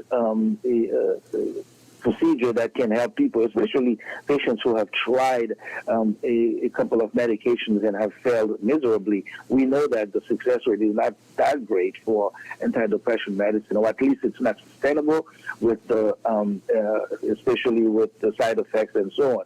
But at your TMS clinic, we offer something that's called TMS clinic, transcranial magnetic stimulation. It's a very simple, easy way to realign the neurons and awaken them and align the neurons in the brain, the cells in the brain, to allow a recovery. Because part of depression it is a physiological pathology. So if there is a pathology there, you address it right at the site of the issue, and that's something that we feel that helps patients, and we see the results, either clinical results or even you saw the board. Yep. I mean, the testimonials from patients are just mind-boggling. I mean, whenever I let someone read them, immediately they get emotional, right, just looking at that. You just goosebump looking at how people are taking their life back and seeing the cloud being lifted and the veil being lifted. Yeah. It's on and on and on and on. Yeah. Yeah. Here's a girl named Shelley who said, when I got NeuroStar, it was honestly like a difference between night and day. My general outlook on life just got a lot better, and life in general felt a lot lighter and not like a burden. Todd said I had taken 11 different medications without any relief. This helped me get my life back to TMS treatment with a happiness that I've never experienced before. I mean, so it goes on and on and on. And, of course, what I would suggest to people is if you know someone with depression, if you have it yourself, you have a friend, there's nothing wrong with seeking help for this chronic illness. Stop by 1806 North George Street right here in York at York TMS Clinic. You can find them on the web at yorktmsclinic.com. You can give them a call today. It's Simone, Dr. ATN. The good people there will help you. 717-699-7361. That's the number you want to commit. 717-699-7361. You can self-refer. It covered by most major medical insurances, and you can get information packets from them and find out all about it. You can also go to yorktmsclinic.com. Dr. ATN, we continue the pilgrimage. Thank you, my friend. Appreciate you being with us this morning, as always, and have a great rest of your weekend. And keep being intentionally kind every day. I love that. Thank you, my friend. Have a blessed one. Take care. Dr. Gracia, ATN, with us here this morning on the Gary Sutton Show on WOYK. We'll take a break. We'll come back. We got a lot more straight ahead here on 1350 AM and 98.9 FM, WOYK. It's the Gary Sutton Show on a Friday morning.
dancing, dancing, dancing.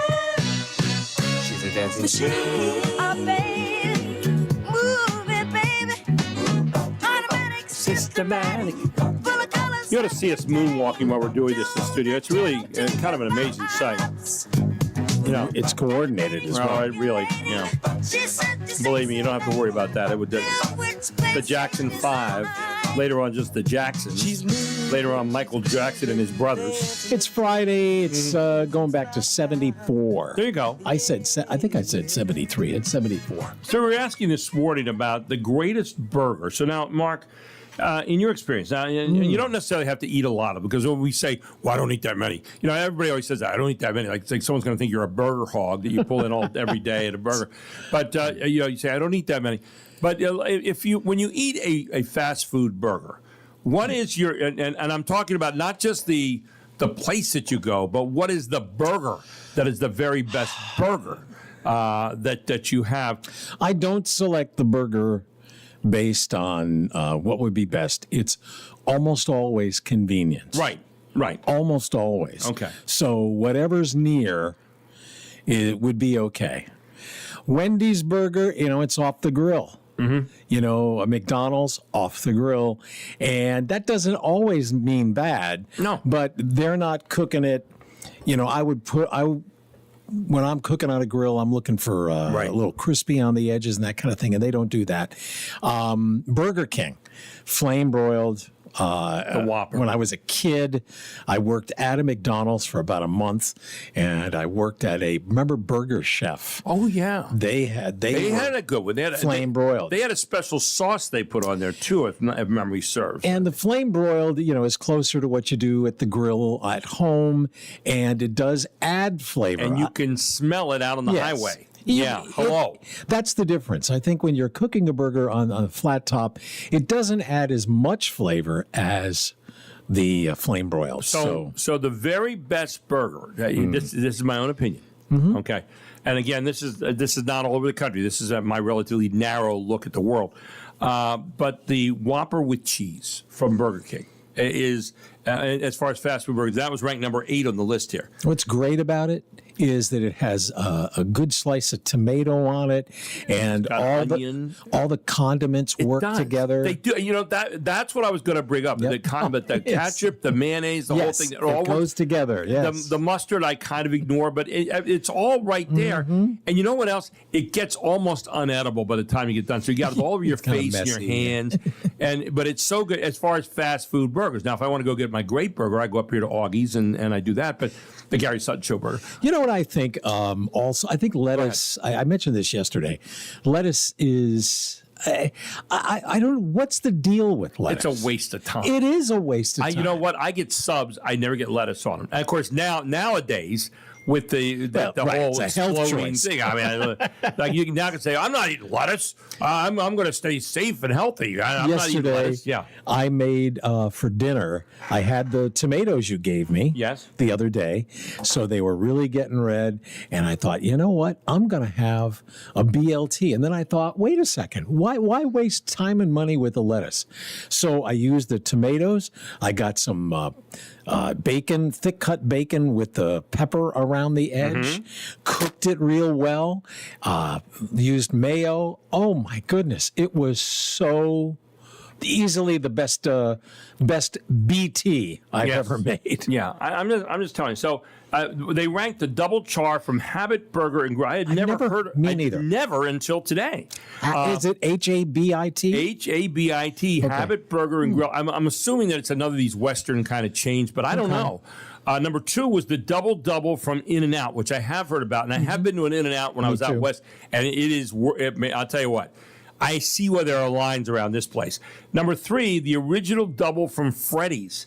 Again, not There's a Freddy's in Lancaster. Is there really? There is. Never aware. Was not that impressed. This one's a little dated, and I don't know how many A&W places there are still around, but the Papa Burger from A&W was ranked 4. The Butter Burger, Cheese double from Culver's. Again, primarily a Western. The problem with Culver's is they do a million things. Yeah. They have a pork chop sandwich. Really? They have things there that you just don't see in fast food restaurants. And I remember going to one, and I ordered like 4 or 5 different things just because they're the only ones who do it. There you go. And it wasn't that special. The Smoke Shack from Shake Shack, that was number 6. Number 7 was a cheeseburger from Five Guys. Five Guys is ranked as like the best of a lot of the burger places juicy. in a lot of these. Yeah, Five Guys is really good. The Whopper from Burger King, number 8. The Son of Baconator from Wendy's is number 9. That sounds good, doesn't it? The Baconator couldn't even get a shout out, but the Son of Baconator is okay. And number 10, the Double Meat Whataburger from Whataburger.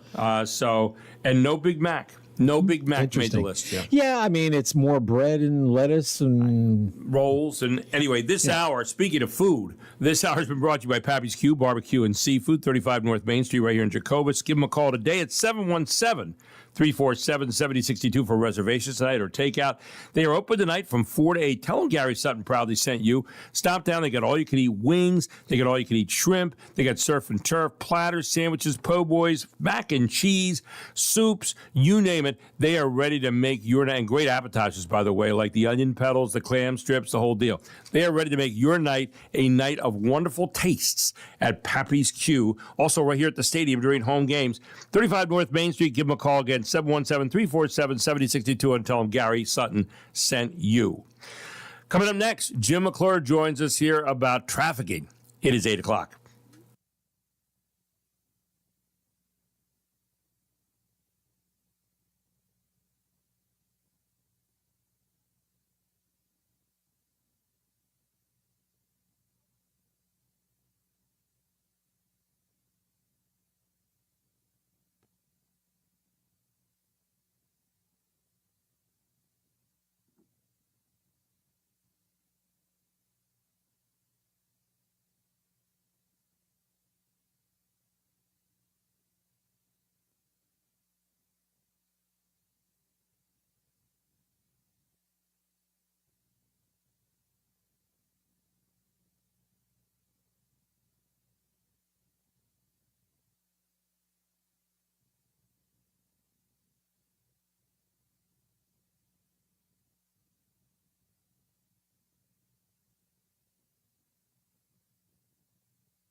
This is York's only local show on York's only local station. This is the Gary Sutton Show on WOYK. Listen to your show every day. It's really good. I have you guys on every morning to wake up to. Gary Sutton, mornings 6 to 9 on Sports Radio 98.9 FM and 1350 WOYK. All the things you're talking about are all the things we're talking about. It's Main Street America every day. And you're getting your money's worth. You're a brilliant mind, tremendous experience. You're great for the community. The Gary Sutton Show on York's first station, WOYK. Here's Johnny. Now, broadcasting live from WOYK's downtown York studios inside Wellspan Park, here's Gary Sutton. The final hour of the week. I can't even believe it. I thought we just had the first hour of the week. And we're at the final hour of the week already here on the Gary Sutton Show. It goes fast when you're having a great time, doesn't it? Live from Brooks Robinson Plaza right here at Wellspan Park. Man, the sun coming up with the city this morning. A beautiful day here at York and York County.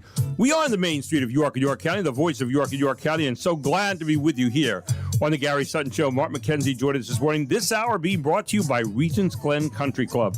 That's right. Summer membership promo right now. They've got golf memberships at Regents that are unbelievable. I mean, they've got some membership promotions. You can find them at regentsglen.com. Had to share a cough with you there. And you can give Amanda Martino a call out there, Director of Membership and Events, at 717-747-1919, extension number 6. And she will be ready to help you right now. You can also find her at Amanda at regentsglen.com. But when it comes to being members of a country club, we always think of the hoity-toity. That's way above me. No, it's not. It's very affordable right now. And you have an Arthur Hills Golf Club. Arthur Hills, one of the great golf club designers in the country. One of the most immaculate sets of fairways and greens you're ever going to play on. A wonderful practice area, a great short game area. But it doesn't just end and start with golf. We have a great pool there. Had people the other night, I was sitting inside having dinner at the fairway table out on the deck, actually, with my wife. And a number of people having dinner down at the pool. I saw one person standing at the pool having dinner alongside the pool. But people like to sit out down there, and they have waiters and waitresses who just do a great job at our club, getting down there and taking care of those. A lot of people just relaxing. People over playing bocce ball under the lights. They have pickleball courts. They have tennis courts. They've got a 19th hole where you can sit down and enjoy the game and maybe a beverage and sit back with your friends. Activities galore going on all of the time. Regents Glen Country Club is ready for your membership right now, and the prices are as low as they have ever been. And I'm telling you what, affordable. I would not tell you that if it weren't true. They've got some kind of membership for you, whether it's a social membership, a pool membership, a golf membership, whole family membership, whatever it might be. They got a membership to fit you and your pocketbook right now. Give Amanda Martino a call today, 717-747-1919, extension number 6, and she will help you. Regents Glen Country Club. Go to regentsglen.com, located right here in the heart of York, 7 minutes from where I'm sitting right now, just off Indian Rock Dam Road. WOYK News Time is 8:07, and we welcome in this morning Jim McClure, who is our resident historian. Wrote the book a few years ago, Never to Be Forgotten, 275-year history of York, year-by-year history. And he speaks all over the place. He is a guy who has been involved in York history for a long, long time. And he's here this morning, as he is every Friday morning. Good morning, my friend. How are you? Doing well, Gary. How are you? I am excited. Every day is like Christmas for me. I'm one of those guys you want to slap in the morning because I get up and I'm ready to roll. I mean, it's just what it is. But this morning, I know you wanted to talk about a problem that we've had here in York, and I dare say around the country. A lot of people would think it never happens here in York, but it is a real problem. It's been here for decades, maybe even centuries, because of where our location is. And we're talking about human trafficking, right? Yeah, it's here we are in August talking about, beautiful day in August, first Friday tonight. Sure. A lot to look forward to, and yet this the human trafficking is going on even as we, sit here today.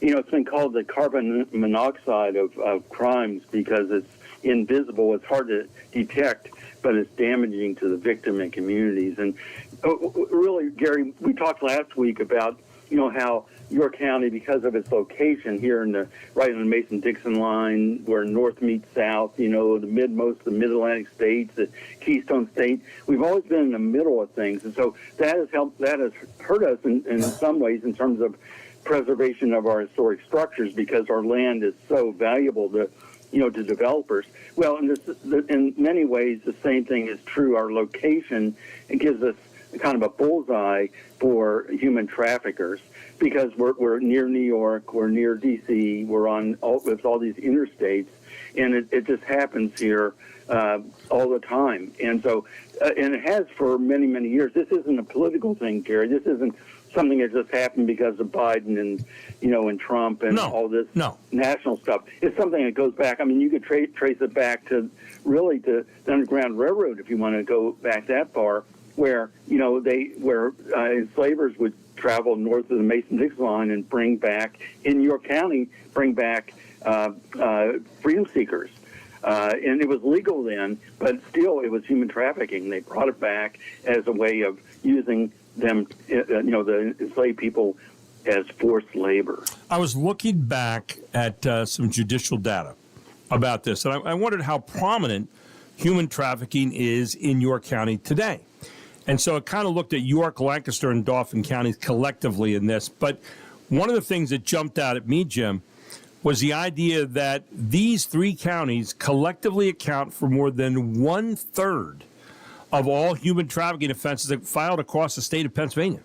Now, according to data, this is from the Administrative Office of Pennsylvania Courts, York County alone accounts for roughly 5% of the total human trafficking offenses filed statewide, placing it among the top 10 highest-ranking counties in the Commonwealth. So, what you're talking about this morning just jumps out there. And one of the things they talk about, Route 30, Route 83, major commercial transit corridor with local law enforcement, provides a high-volume, highly transient pipeline for moving victims quickly. And then one of the things they talked about here, which really stood out, and I wanted you to address, a cluster of motels along the Route 30 corridor is a well-documented hub for local sex trafficking and related crimes. That jumped out at me. Yeah, there's other, not to burden folks with too many stats here, but there was a study done by the York YWCA, which has long done really good work in this area in the mid-2010s. And there was, they dealt with 30 victims of human trafficking, administered to them in that time frame. As it is in York County abuse hotlines receive 34 calls a day. Wow. So that's you're on the phone all the time. Those that deal with this, there's a quote from a recent conference that took place. This was done by Unstoppable You, the York YW, and Jamie Norpel's York County Safety Collab. And they had a conference on human trafficking, and one of the quotes that came out there from someone that's involved in, mitigating this, and is, I'm tired of us acting like this isn't happening in our own backyard. Right. Now in the 21st century, it moved into our living rooms on the very phone you're probably reading this on. Amazing stuff. I was looking. That points to technology, the way that technology can be used to groom youngsters into this area. Yeah, according to the advocates of the YWCA York, sex trafficking is the most common form identified locally through labor trafficking, such as exploitation within illicit massage parlors, nail salons, agricultural operations, and it remains a very significant threat. And the local experts stress that the vast majority of victims are local community members rather than individuals kidnapped by strangers. Traffickers primarily target vulnerable youth, often starting as young as 14, via digital exploitation, which you just mentioned, and online grooming on social media, taking advantage of housing instability, substance abuse, or a difficult home life. There you go. Amazing stuff, Jim. Yeah, a lot of times, we kind of throw up our hands and say, what can we do? This is a national issue. It's about the borders and all this stuff.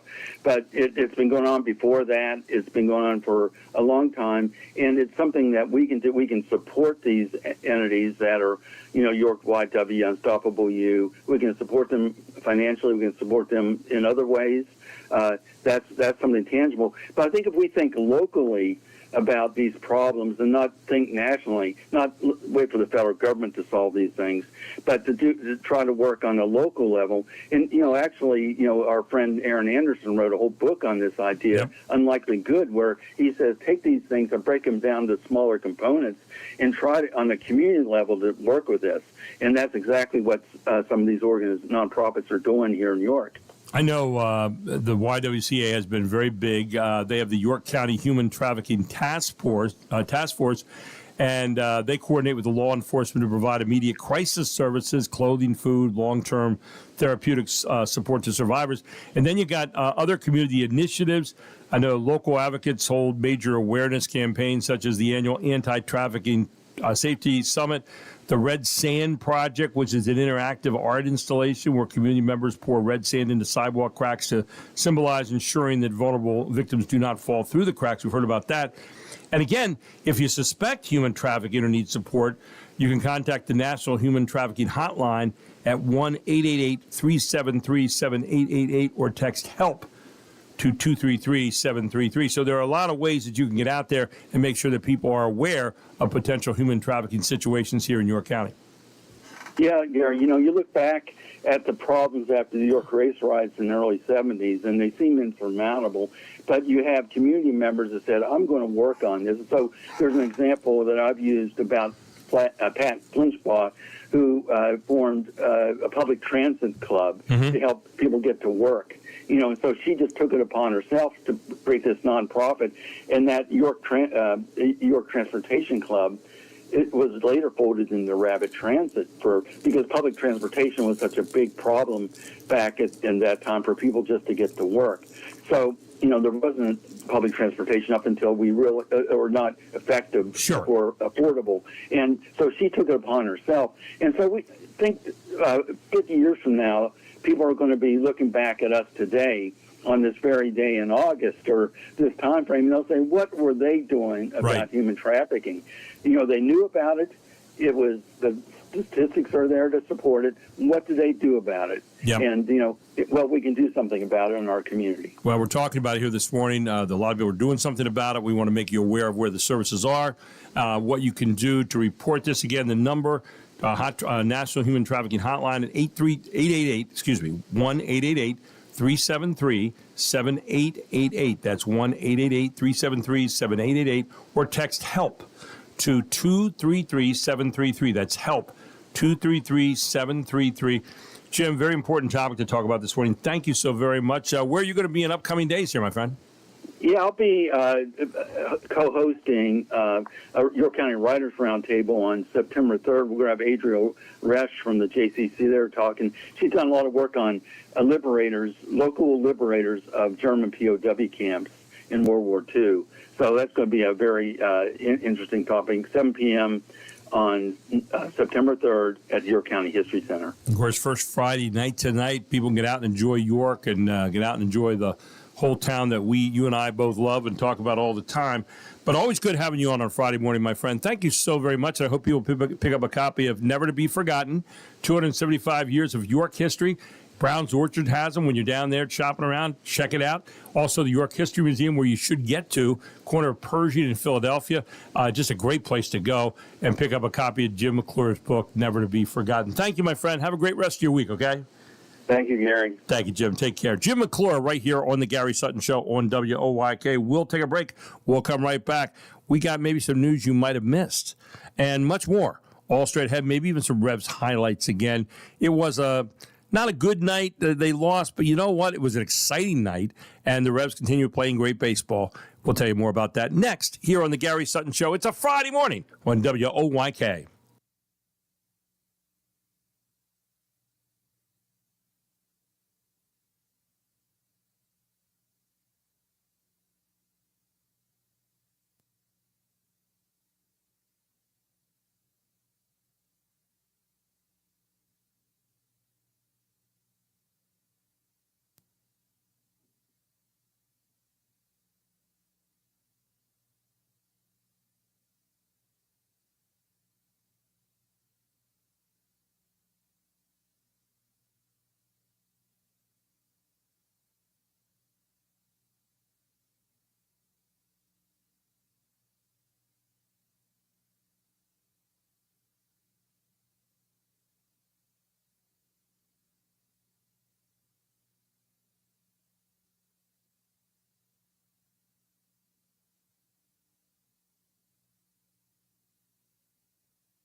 Pitch, swung on, line the other way, left center field, long run in the alley, a dive, and it's past the diving Tatum, and back to the wall. Tomo being waved around third. Here's the relay, home, he slides in.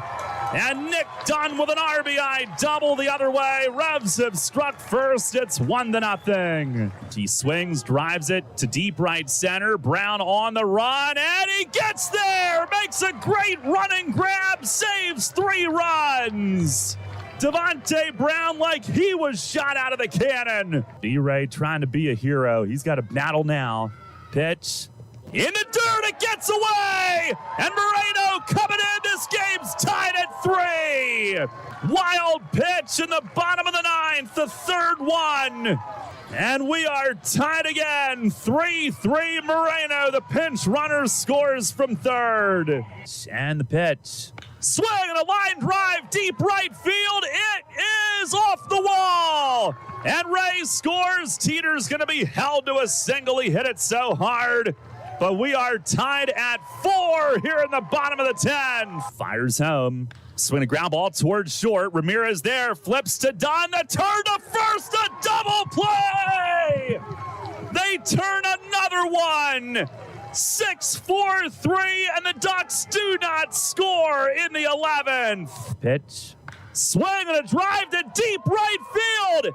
It's deep. It is caught right at the wall by Jorge Bonifacio, and this game is over. Shedlong Jr. came within about 2 feet of tying this game, and Long Island wins it 8-5, the final in 12. In a season of gaudy statistics, and the Revs leading by 4.5 over North Division rival Long Island, who they lost to last night in 12 innings, 8-5. The only gaudy statistic that is not that good, the Revs slipped to 2-5 in extra inning games. They are 2 wins, 5 losses. Both teams, by the way, stranded 13 runners last night. York drew 9 walks but issued 14 free passes. Yikes. The Ducks tallied 6 steals, tied for the most in a game against York this year. So those were some of the numbers that weren't that good last night. We've been giving you a lot of numbers throughout the week that have been off the wall, stunning in terms of really good for the Revolution as they now head out for a 9-game road trip, including 6 at Hagerstown starting tonight. A 9-game road trip. Hagerstown, of course, the third-place team right now in the North Division, and the winners of the first half. And they'll be down at Meredith Park tonight in Hagerstown.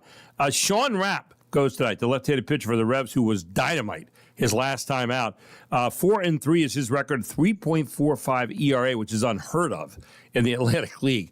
He'll be going up against right-handed Jalen Miller tonight, 0-2, 12.27 ERA. That'll be at 6:30, 6:10 airtime right here on WOYK with Darryl bringing you the first comments and all the pregame stuff, and then the first pitch at 6:30. And looking forward to that series this weekend and then into next week as the Revs get it all going here in this 9-game home or a 9-game road trip, rather. Well, I'll spit that out. So there you go. So it's smack dab, and is it the middle of summer? I would say it's moving toward the end of summer, but yes, the second half of summer. How's that? And middle of summer goes really fast, by the way, in fairness. One thing you don't think of is, what's coming, fall and winter, and at least one thing is done. Moderna gets the green light from the Food and Drug Administration for its mRNA flu vaccine, enabling use of a technology that'll make it easier to rapidly target a widely prevalent or especially virulent strain of the virus. Mflusiva, the first to be made with the same mRNA technology, the manufacturer says was key to ending the COVID pandemic. This allows adults 50 to 64 to get immunized against the respiratory illness. The FDA also accelerated approval for those 65 and older, with a commitment to further studying the shot in older adults. The company says the new shot will probably be available in select retailers in the coming weeks. Lillian Wu, Fox News. Put that on your to-do list. Get a flu shot. Yeah. You want to hear some news you might have missed? Okay. Yeah, this is humorous look at the news, a little tongue-in-cheek. And, for example, Salad and Go has filed for Chapter 11 bankruptcy and Shocking. is closing all of its existing locations. I never heard of Salad and Go. Now, the restaurant chain was hurt by the fact that now when you eat salad, you immediately have to go. So that's what It's a different kind of that go. whole explosive diarrhea thing. Yeah, not good. No. The worst drivers in America are in A, Waterbury, Connecticut, B, Los Angeles, California, C, BMWs. Yeah, that's one of the things we saw this morning. Rich people are now ride sharing on private jets. Really? And it's kind of like Uber, except you've never wanted to shoot a Toyota RAV4 out of the sky as badly. I mean, so that's kind of what. Yeah. Yes. Ram is recalling 1 million trucks for safety issues. So don't be surprised if there are suddenly a bunch of country songs about rental cars. So if you might see that. Okay. Let's see. A Minnesota town is now home to a. Well, forget that one. No, I was gonna. No. I'm on the verge. Let's see. A family just set a record for the fastest game of Hungry Hippos ever. Fastest. Yes. Speaking of families that like to gobble up everything in sight as quickly as possible, what new government contracts have Don Jr. and Eric been awarded this week? So, yeah, we're equal opportunity bashers on this show. We go all over the place. Let's see what else we have. ZZ Top canceled a Hollywood Bowl concert because they're at an age where the only thing they should do with the bowl is slurp soup from it. I mean, that's kind of what they should be doing. I saw a video of a Cheap Trick on stage, and boy. Yeah. I mean, I appreciate that they can still rock, though. Well, but I mean, it looks. That's true. Yeah, they look rough. They're though. still rocking. They got a little rough. The beards look the same, but they're a little scraggly. I get it. Martha Stewart says she'll never get plastic surgery. Now, she's, 82, 84, something like that right now. She still looks pretty good for her age. She thinks it's tacky. Plus, it'll ruin her prison tattoos. So, that when she was in prison, they did all of that. Let's see what else here. In response to backlash over high concert prices, some major acts like Coldplay, Olivia Rodrigo, and Charlie XCX have been offering special discounted $20 seats, which is still twice the cost of a ticket to see Vanilla Ice. So there you go. Let's see. Miss North Carolina. This is sad. Got dethroned. Has been stripped of her title due to racist social media posts in her past. They should have known during the competition when her talent was retweeting Elon Musk. So that was her talent. Apparently, that's what they said. Let's see. The NFL preseason kicked off last night, and somehow the Jets are already eliminated from the playoffs. So I don't know. I don't know what happened there. Well done. I thought it was just the Hall of Fame game. The Jets are eliminated. They're out. Let's see what else we have. Whatever. That's good. Let's see. Travis Kelce reportedly showed up to the Chiefs training camp with a dad bod.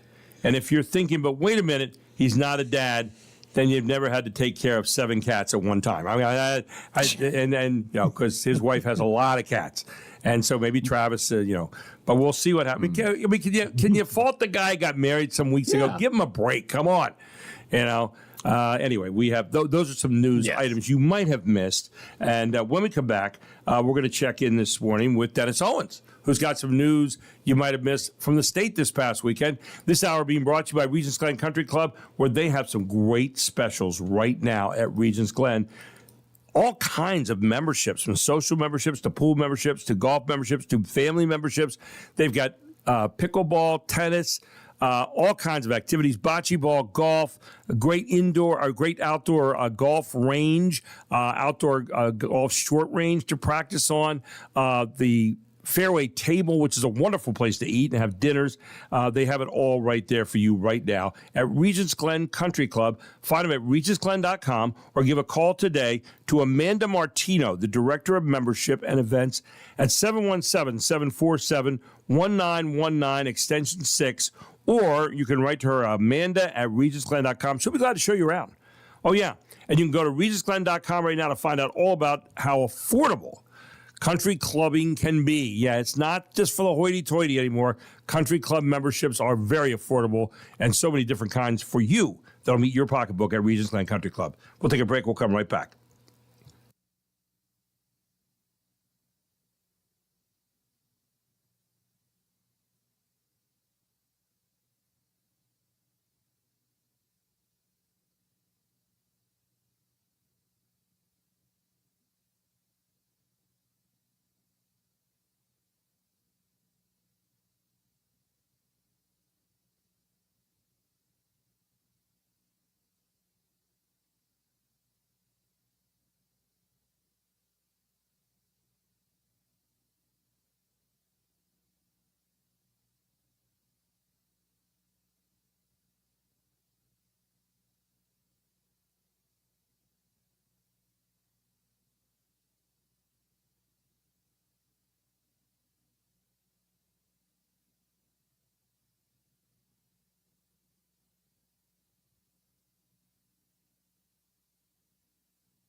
Sound of Philadelphia, right? TSOP. Mm-hmm. Another song I like. What? Oh, yeah. How have we? Yeah. We haven't hit Soul a battle. Train song, right? I mean, everybody knows that. Yes. Woo, woo. Yeah. And how about this? Did you know who the girls were in it when they sing the little I backup? just remember Don Cornelius. They were the 3 Degrees. Oh, the 3 Degrees? Yes, Okay. I did not know that. Mm-hmm. Ready? Here we go. And somewhere in here they put the little whistle, don't they? I don't remember that. All these people coming out, man, everybody doing their moves. None of which, if I'd have done any of them, I'd be in fraction. I'm serious. These people were all just so good. Oh. Yeah. Anyway, welcome back to Gary Sutton Show, where you're probably dancing right now. If you're not moving, you're not grooving. Okay. And with that, we turn to the always grooving Dennis Owens, ABC 27 News, host of This Week in Pennsylvania every Sunday morning at 10 a.m. Good morning, my friend. How are you this morning? Good morning. As we Philadelphians know him, TSOP, the sound of Philadelphia. That's right. You're a Philadelphia guy, and very proud of that. Of a certain age. Of a certain age. Yeah, thanks. You always have to throw that in, don't you? It's like a hurtful, just a knife thrown at my heart. I always feel bad. Well, you and I are kind of the same age. So, well, not totally. I'm a little bit older than you, and I don't know if I'm necessarily wiser, better looking probably, but but no, I'm kidding. Anyway, you're a better golfer. No. Anyway, great to have you in this morning. I'll be better at something someday. My mother told me that. Anyway, great to have you in this morning. So what jumped out this week? What's been going on? You're going to wrap it all up. I know Sunday on This Week in Pennsylvania, but what do you had going on this week? Well, we got, and I don't know that I've seen this before, but it was actually about a week ago that both the gubernatorial candidates sent press releases trumpeting the fact that they now have attack ads out. Oh, great. So I guess, yeah, exactly. It struck me as odd, but nonetheless, they want to draw attention to said ads. And, Gary's hitting Shapiro, Stacey Gary, the treasurer running for governor, Republican, hitting Josh Shapiro on data center, kind of his positions on data centers. He was encouraging them, and now it seems that Gary, have you ever seen a public relations negative like what's going on with data centers these days? Oh, my gosh. As the community's just not liking them, want no parts of it. In fact, I was on Wednesday. There's in Middlesex Township, Cumberland County. It's one of the largest projects on the East Coast. Ultimately, it'll be 16 buildings. They were just showing up for final approval at Middlesex Township on Wednesday night. It was supposed to be pro forma because once supervisors give a developer preliminary approval by Pennsylvania law, you really can't not give them final approval as long as they meet the various conditions. But the crowd was so great at the municipal building and overflow, and they don't stream their meetings, that they thought it was a violation of the Sunshine Act.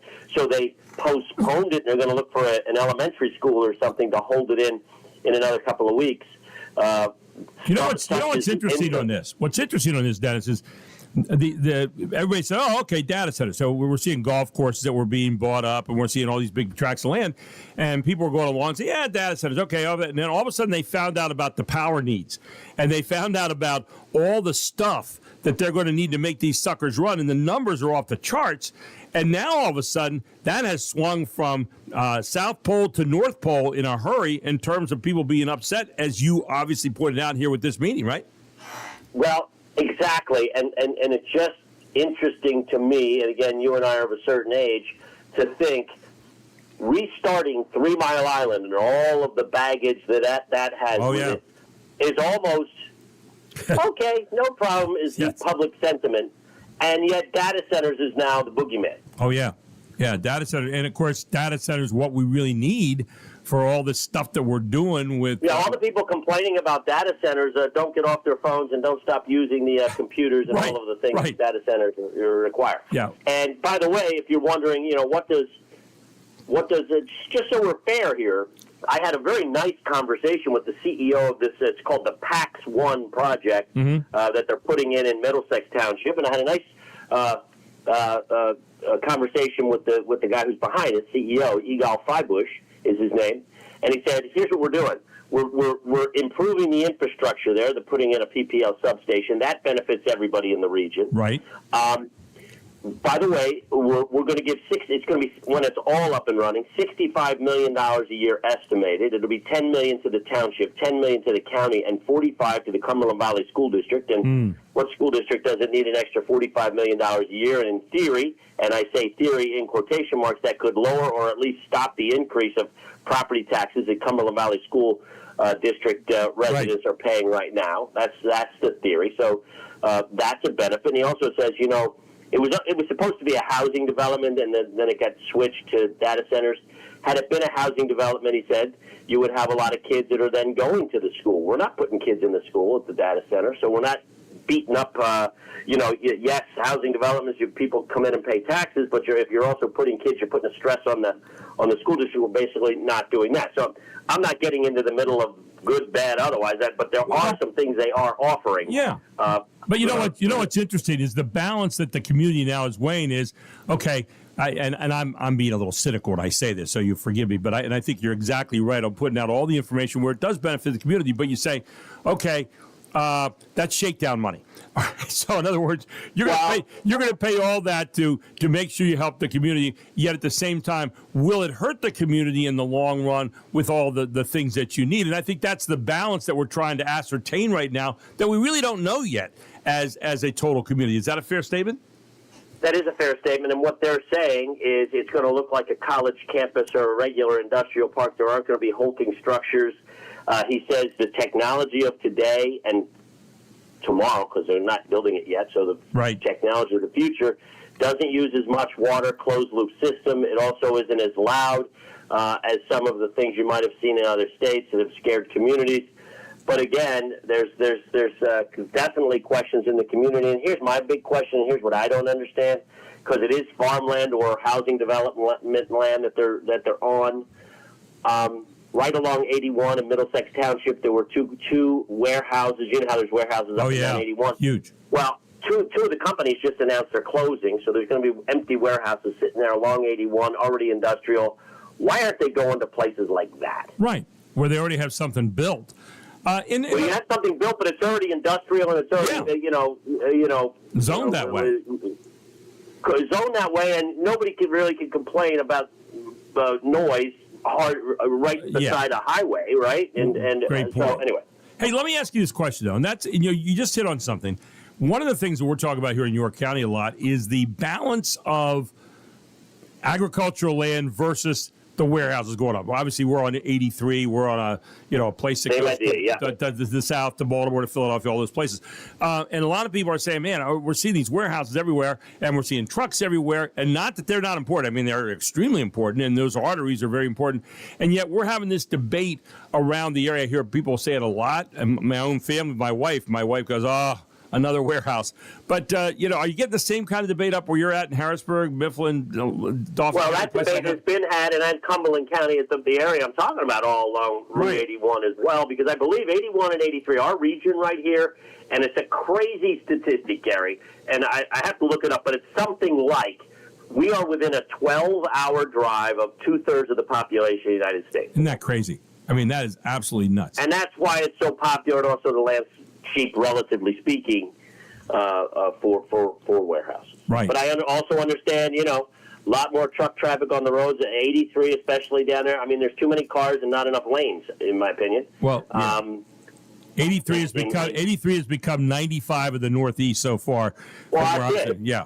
And it's constant, and they're constantly working on the roads, and the amount of use that it's getting, I think, the wear and tear has got to be unbelievable. But there you go. So, what do you have on this week in Pennsylvania at 10 o'clock on Sunday morning? So we have Stacey Garrity. She's a gubernatorial candidate and the treasurer. Yeah. And the treasurer. We talked to her about that her campaign ad, and. By the way, Shapiro is attacking her. I mean, we got back to the attack ad. So Shapiro's attack ad, and I'm surprised he did one, to be honest. I thought most of his ads, all the ads so far have been just positive. Hey, look what I did. All positive stuff and beautifully shot and all that. And I thought that's smart. I thought he would keep his hands clean and let some of the outside groups take shots at Garrity. Mm-hmm. But no, he's linking her, calling her all MAGA all the time, even threw in a little clip of Doug Mastriano saying, he's for Garrity, and she's basically saying, tying, Stacey Garrity to Donald Trump. I did find it fascinating this week. I don't know if you saw it, but Donald Trump, it was awkward and odd, which often happens with him, but he's at the Oval Office sitting at his desk, and she's standing over his shoulder, and he said, I endorse her, she'll be great, and he said, I think you're going to win, and shook her hand, and she said, I do too, and it was a little clip that was out. And what's fascinating about that is, so obviously the Garrity campaign has to be thrilled. They got a presidential endorsement, but guess who's even more thrilled? The Shapiro team. They sent out a press release with the clip. Yeah. Because, hey, you just did in one picture what we're trying to do with our campaign, and that is link you to Donald Trump, whose approval rating is about 38%. Isn't that the biggest bet right now? If you're a Republican candidate and you say, is that endorsement a big plus or a big negative? And you don't, well, that's it. That's the balance point right now. You throw that up in the air. So Stacey Garrity, Sunday, 10 a.m. on This Week in Pennsylvania with Dennis Owens. Yeah, good stuff. Indeed. We need a round of golf. We try. We also have Al Smith talking about, he's the Secretary of State, Secretary of the Commonwealth. There are, starting with the president and also Stacey Garrity and also now Josh Parsons, the county commissioner in Lancaster, questioning Pennsylvania's voter rolls, and are there non-U.S. citizens on the rolls. They continue to, fan those flames, and we get Al Schmidt responding to that as well. That will be worth watching on Sunday. Hope people will tune in 10 a.m. right there on ABC 27. And always good to have you aboard, my friend. We need to get a round of golf in here soon. So we do. We do. And we'll catch up and solve the rest of the world's problems, all right? That's exactly right. Thanks, buddy. Take care. Have a great weekend. Bye-bye. Dennis Owens here on Gary Sutton Show. You can find him on This Week in Pennsylvania, this Sunday morning, 10 a.m. on ABC 27. We'll take a break. We'll come back. We got some final thoughts coming up here. But, I do want to remind you, yes, I do, that coming up Monday at 4 p.m., they've got a sale out of Thomasville Country Auction. Just kind of get you ready. Yeah, coins, paintball, scuba wetsuit. How's that, Mark? Fishing rods, so you can win with a scuba wetsuit and do some fishing. And reels, tackle lures, cigarette cards, cookbooks, etc., coins, Ike dollars, wheat pennies, foreign coins, nickel, steel pennies. I mean, it all goes on there. You can go to ThomasvilleCountryAuction.com, hit auction dates when you get in there on the far left-hand side, and you'll see every item it's up for bid on Monday, August 10th. Now, if you're getting ready for a sale and you want to have a professional group do it, then you want Thomasville Country Auction. Jack and Cheryl Hooks have been doing this for over 40 years. And here's how you start. You call them at 717-764-5403. That's step one. Step two, tell them Gary Sutton sent you, because I used them myself, okay? I didn't know much about auctions, and I had to do one a couple years ago, and I tell you what, I knew nothing. They helped me through it at a very difficult time. It was excellent. Step three, ask them all the questions you want to ask them about an auction. What to know, what is a myth, what works, what doesn't work, what sells, what doesn't sell. They'll answer all the questions honestly. Number four, ask about how do I get my stuff to the auction house. They can talk about how to get your things from your house to their auction house and do all that. Number five, can I have more than one auction or just one auction? They'll do one to multiples of like up to 9 or 10. It can go that far depending on how much stuff you have. And then the last one, what if I'm selling my real estate? Number six. Cheryl can do that for you and save you lots of money. Call them at 717-764-5403 and have them come out and sit down and have a conversation with you. Jack and Cheryl Hooks at Thomasville Country Auction is the one place you need to go here in York County to have an auction. It is still part of our whole York County fabric, and they are ready to help you out today. Call them and tell them I sent you, 717-764-5403, or go to ThomasvilleCountryAuction.com. Thomasville Country Auction, Route 30 West at the railroad tracks in Thomasville.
Put on my blue suede shoes and I boarded the plane.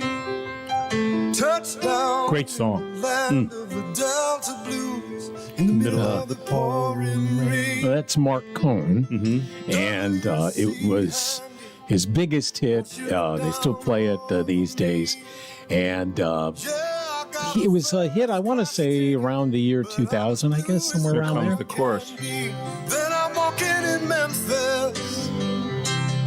Was walking with my feet 10 feet off a beam. Walking in Memphis. But do I really feel the way I feel? But it was on this date, August 7th, 2005. Mark was shot in the head by a guy who tried to carjack his van in downtown Denver. He didn't die, and he's healthy today, made a full recovery, but just thought I would mention that. It was the only other thing that happened to him that might be notable. Unfortunately, yeah. And only because you know of the song. A lot of you are on social media, and of course we do social media here on our show with Facebook, Instagram, YouTube, and LinkedIn. And but I was reading something this morning, and again, if you're listening carefully, influencers on social media were already insufferable enough. I mean, but now there's been a dramatic rise in influencer profiles that are just AI. Yeah, and so how do you spot them? That's one of the questions, because I'm not familiar with all that. But here's what they say if you want to spot an influencer who's not really a person, who's AI. Number one, if it seems too good to be true, it usually is. Right. Like if a woman who's totally out of your league randomly slides into your DMs, you should approach it with a healthy dose of skepticism, okay? Number two, there's pressure to buy something quickly, especially when it comes to your health. If someone on social media says a pill or a supplement can fix whatever is ailing you, it's not true. It might not even be a real person behind the profile. Number three, and this is really cool, look at their hands and lips. AI struggles with rendering things like hands and facial movements, but it's improving every day. It is. That's the problem. Yeah, and this might not be a reliable tell in the very near future. And finally, number four, consider the length of the video. Time is one of the biggest enemies of an AI-generated video. Short clips are easier for it to get right because there's less opportunity for mistakes to appear. So there you had that this morning. I watched, I remember, and some of the food shots, like, I just saw one not that long ago, last commercial break, and I'm looking at it, and I'm thinking, this it's too good. Yeah, exactly. It's just too good. And then I'm watching the knife cut the piece of chicken, right? And I'm like, it moved. The angle that it was taking changed in mid-cut, and I thought, all right, yeah, there's you are unbelievable. I've never seen anybody that says observant on stuff as you are. I'm sitting there going, yup. I spend so little time with it, but yeah, and I say that as pure compliment. Oh, no, you're really good at looking at that kind of thing. Here's the thing with the AI, though. It's starting to branch out for scams, and we do have an alert about that. Cybersecurity experts say scammers are turning to artificial intelligence to make their messages sound even more convincing. The FBI received more than 22,000 complaints of AI-related cybercrimes last year, costing victims $893 million. Trusted Sec Advisory Solutions Director Alex Hammerstone says it'll only get worse. Companies use AI to develop their marketing. Well, guess what? The scammers use that exact same AI. Some of the most common scams right now involve messages threatening people with fake arrest warrants, toll fees, insurance claims, and overdue loan payments. Hammerstone says the best way to protect yourself is by never giving personal information to someone calling from an unknown number. Asher Red, Fox News. I mean, isn't that just common sense? But I understand. I mean, people could, because it's part of our lexicon nowadays. We deal in that stuff all day long. So we go, oh yeah, okay, if somebody needs this information. But I look at everything. Like if you send me a note, I'm double checking to see if it's you. I am so skeptical anymore of all this with good reason. And because people are trying to get inside your stuff all the time. Yeah, the key though, and you one of your tips gave it.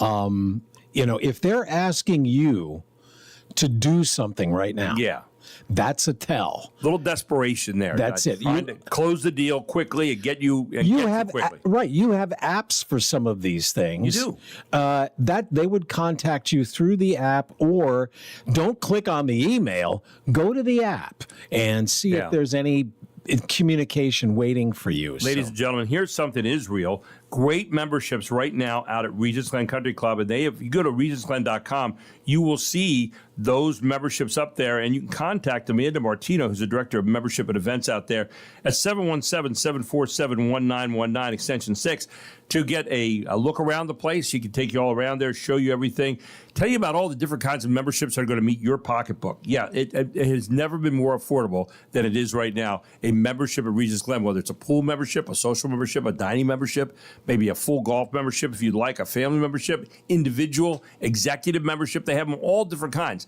And for bocce ball, golf, pickleball, tennis, activities everywhere, a pool, a wonderful restaurant, the fairway table. I mean, it's all right there for you right now, a vibrant club that has all kinds of activities for you and your whole family. Check it out today at regentsglen.com, the proud sponsor of this hour of the Gary Sutton Show. Thanks so much for joining this week. Thank you, Mark. Don't forget the Revs on tonight, 6:10 airtime, 6:30 the first pitch at Hagerstown, and Darryl will bring them all the action all weekend long. In the meantime, have a great weekend, everyone. We'll see you Monday. I'm Gary Sutton. It's 9 o'clock.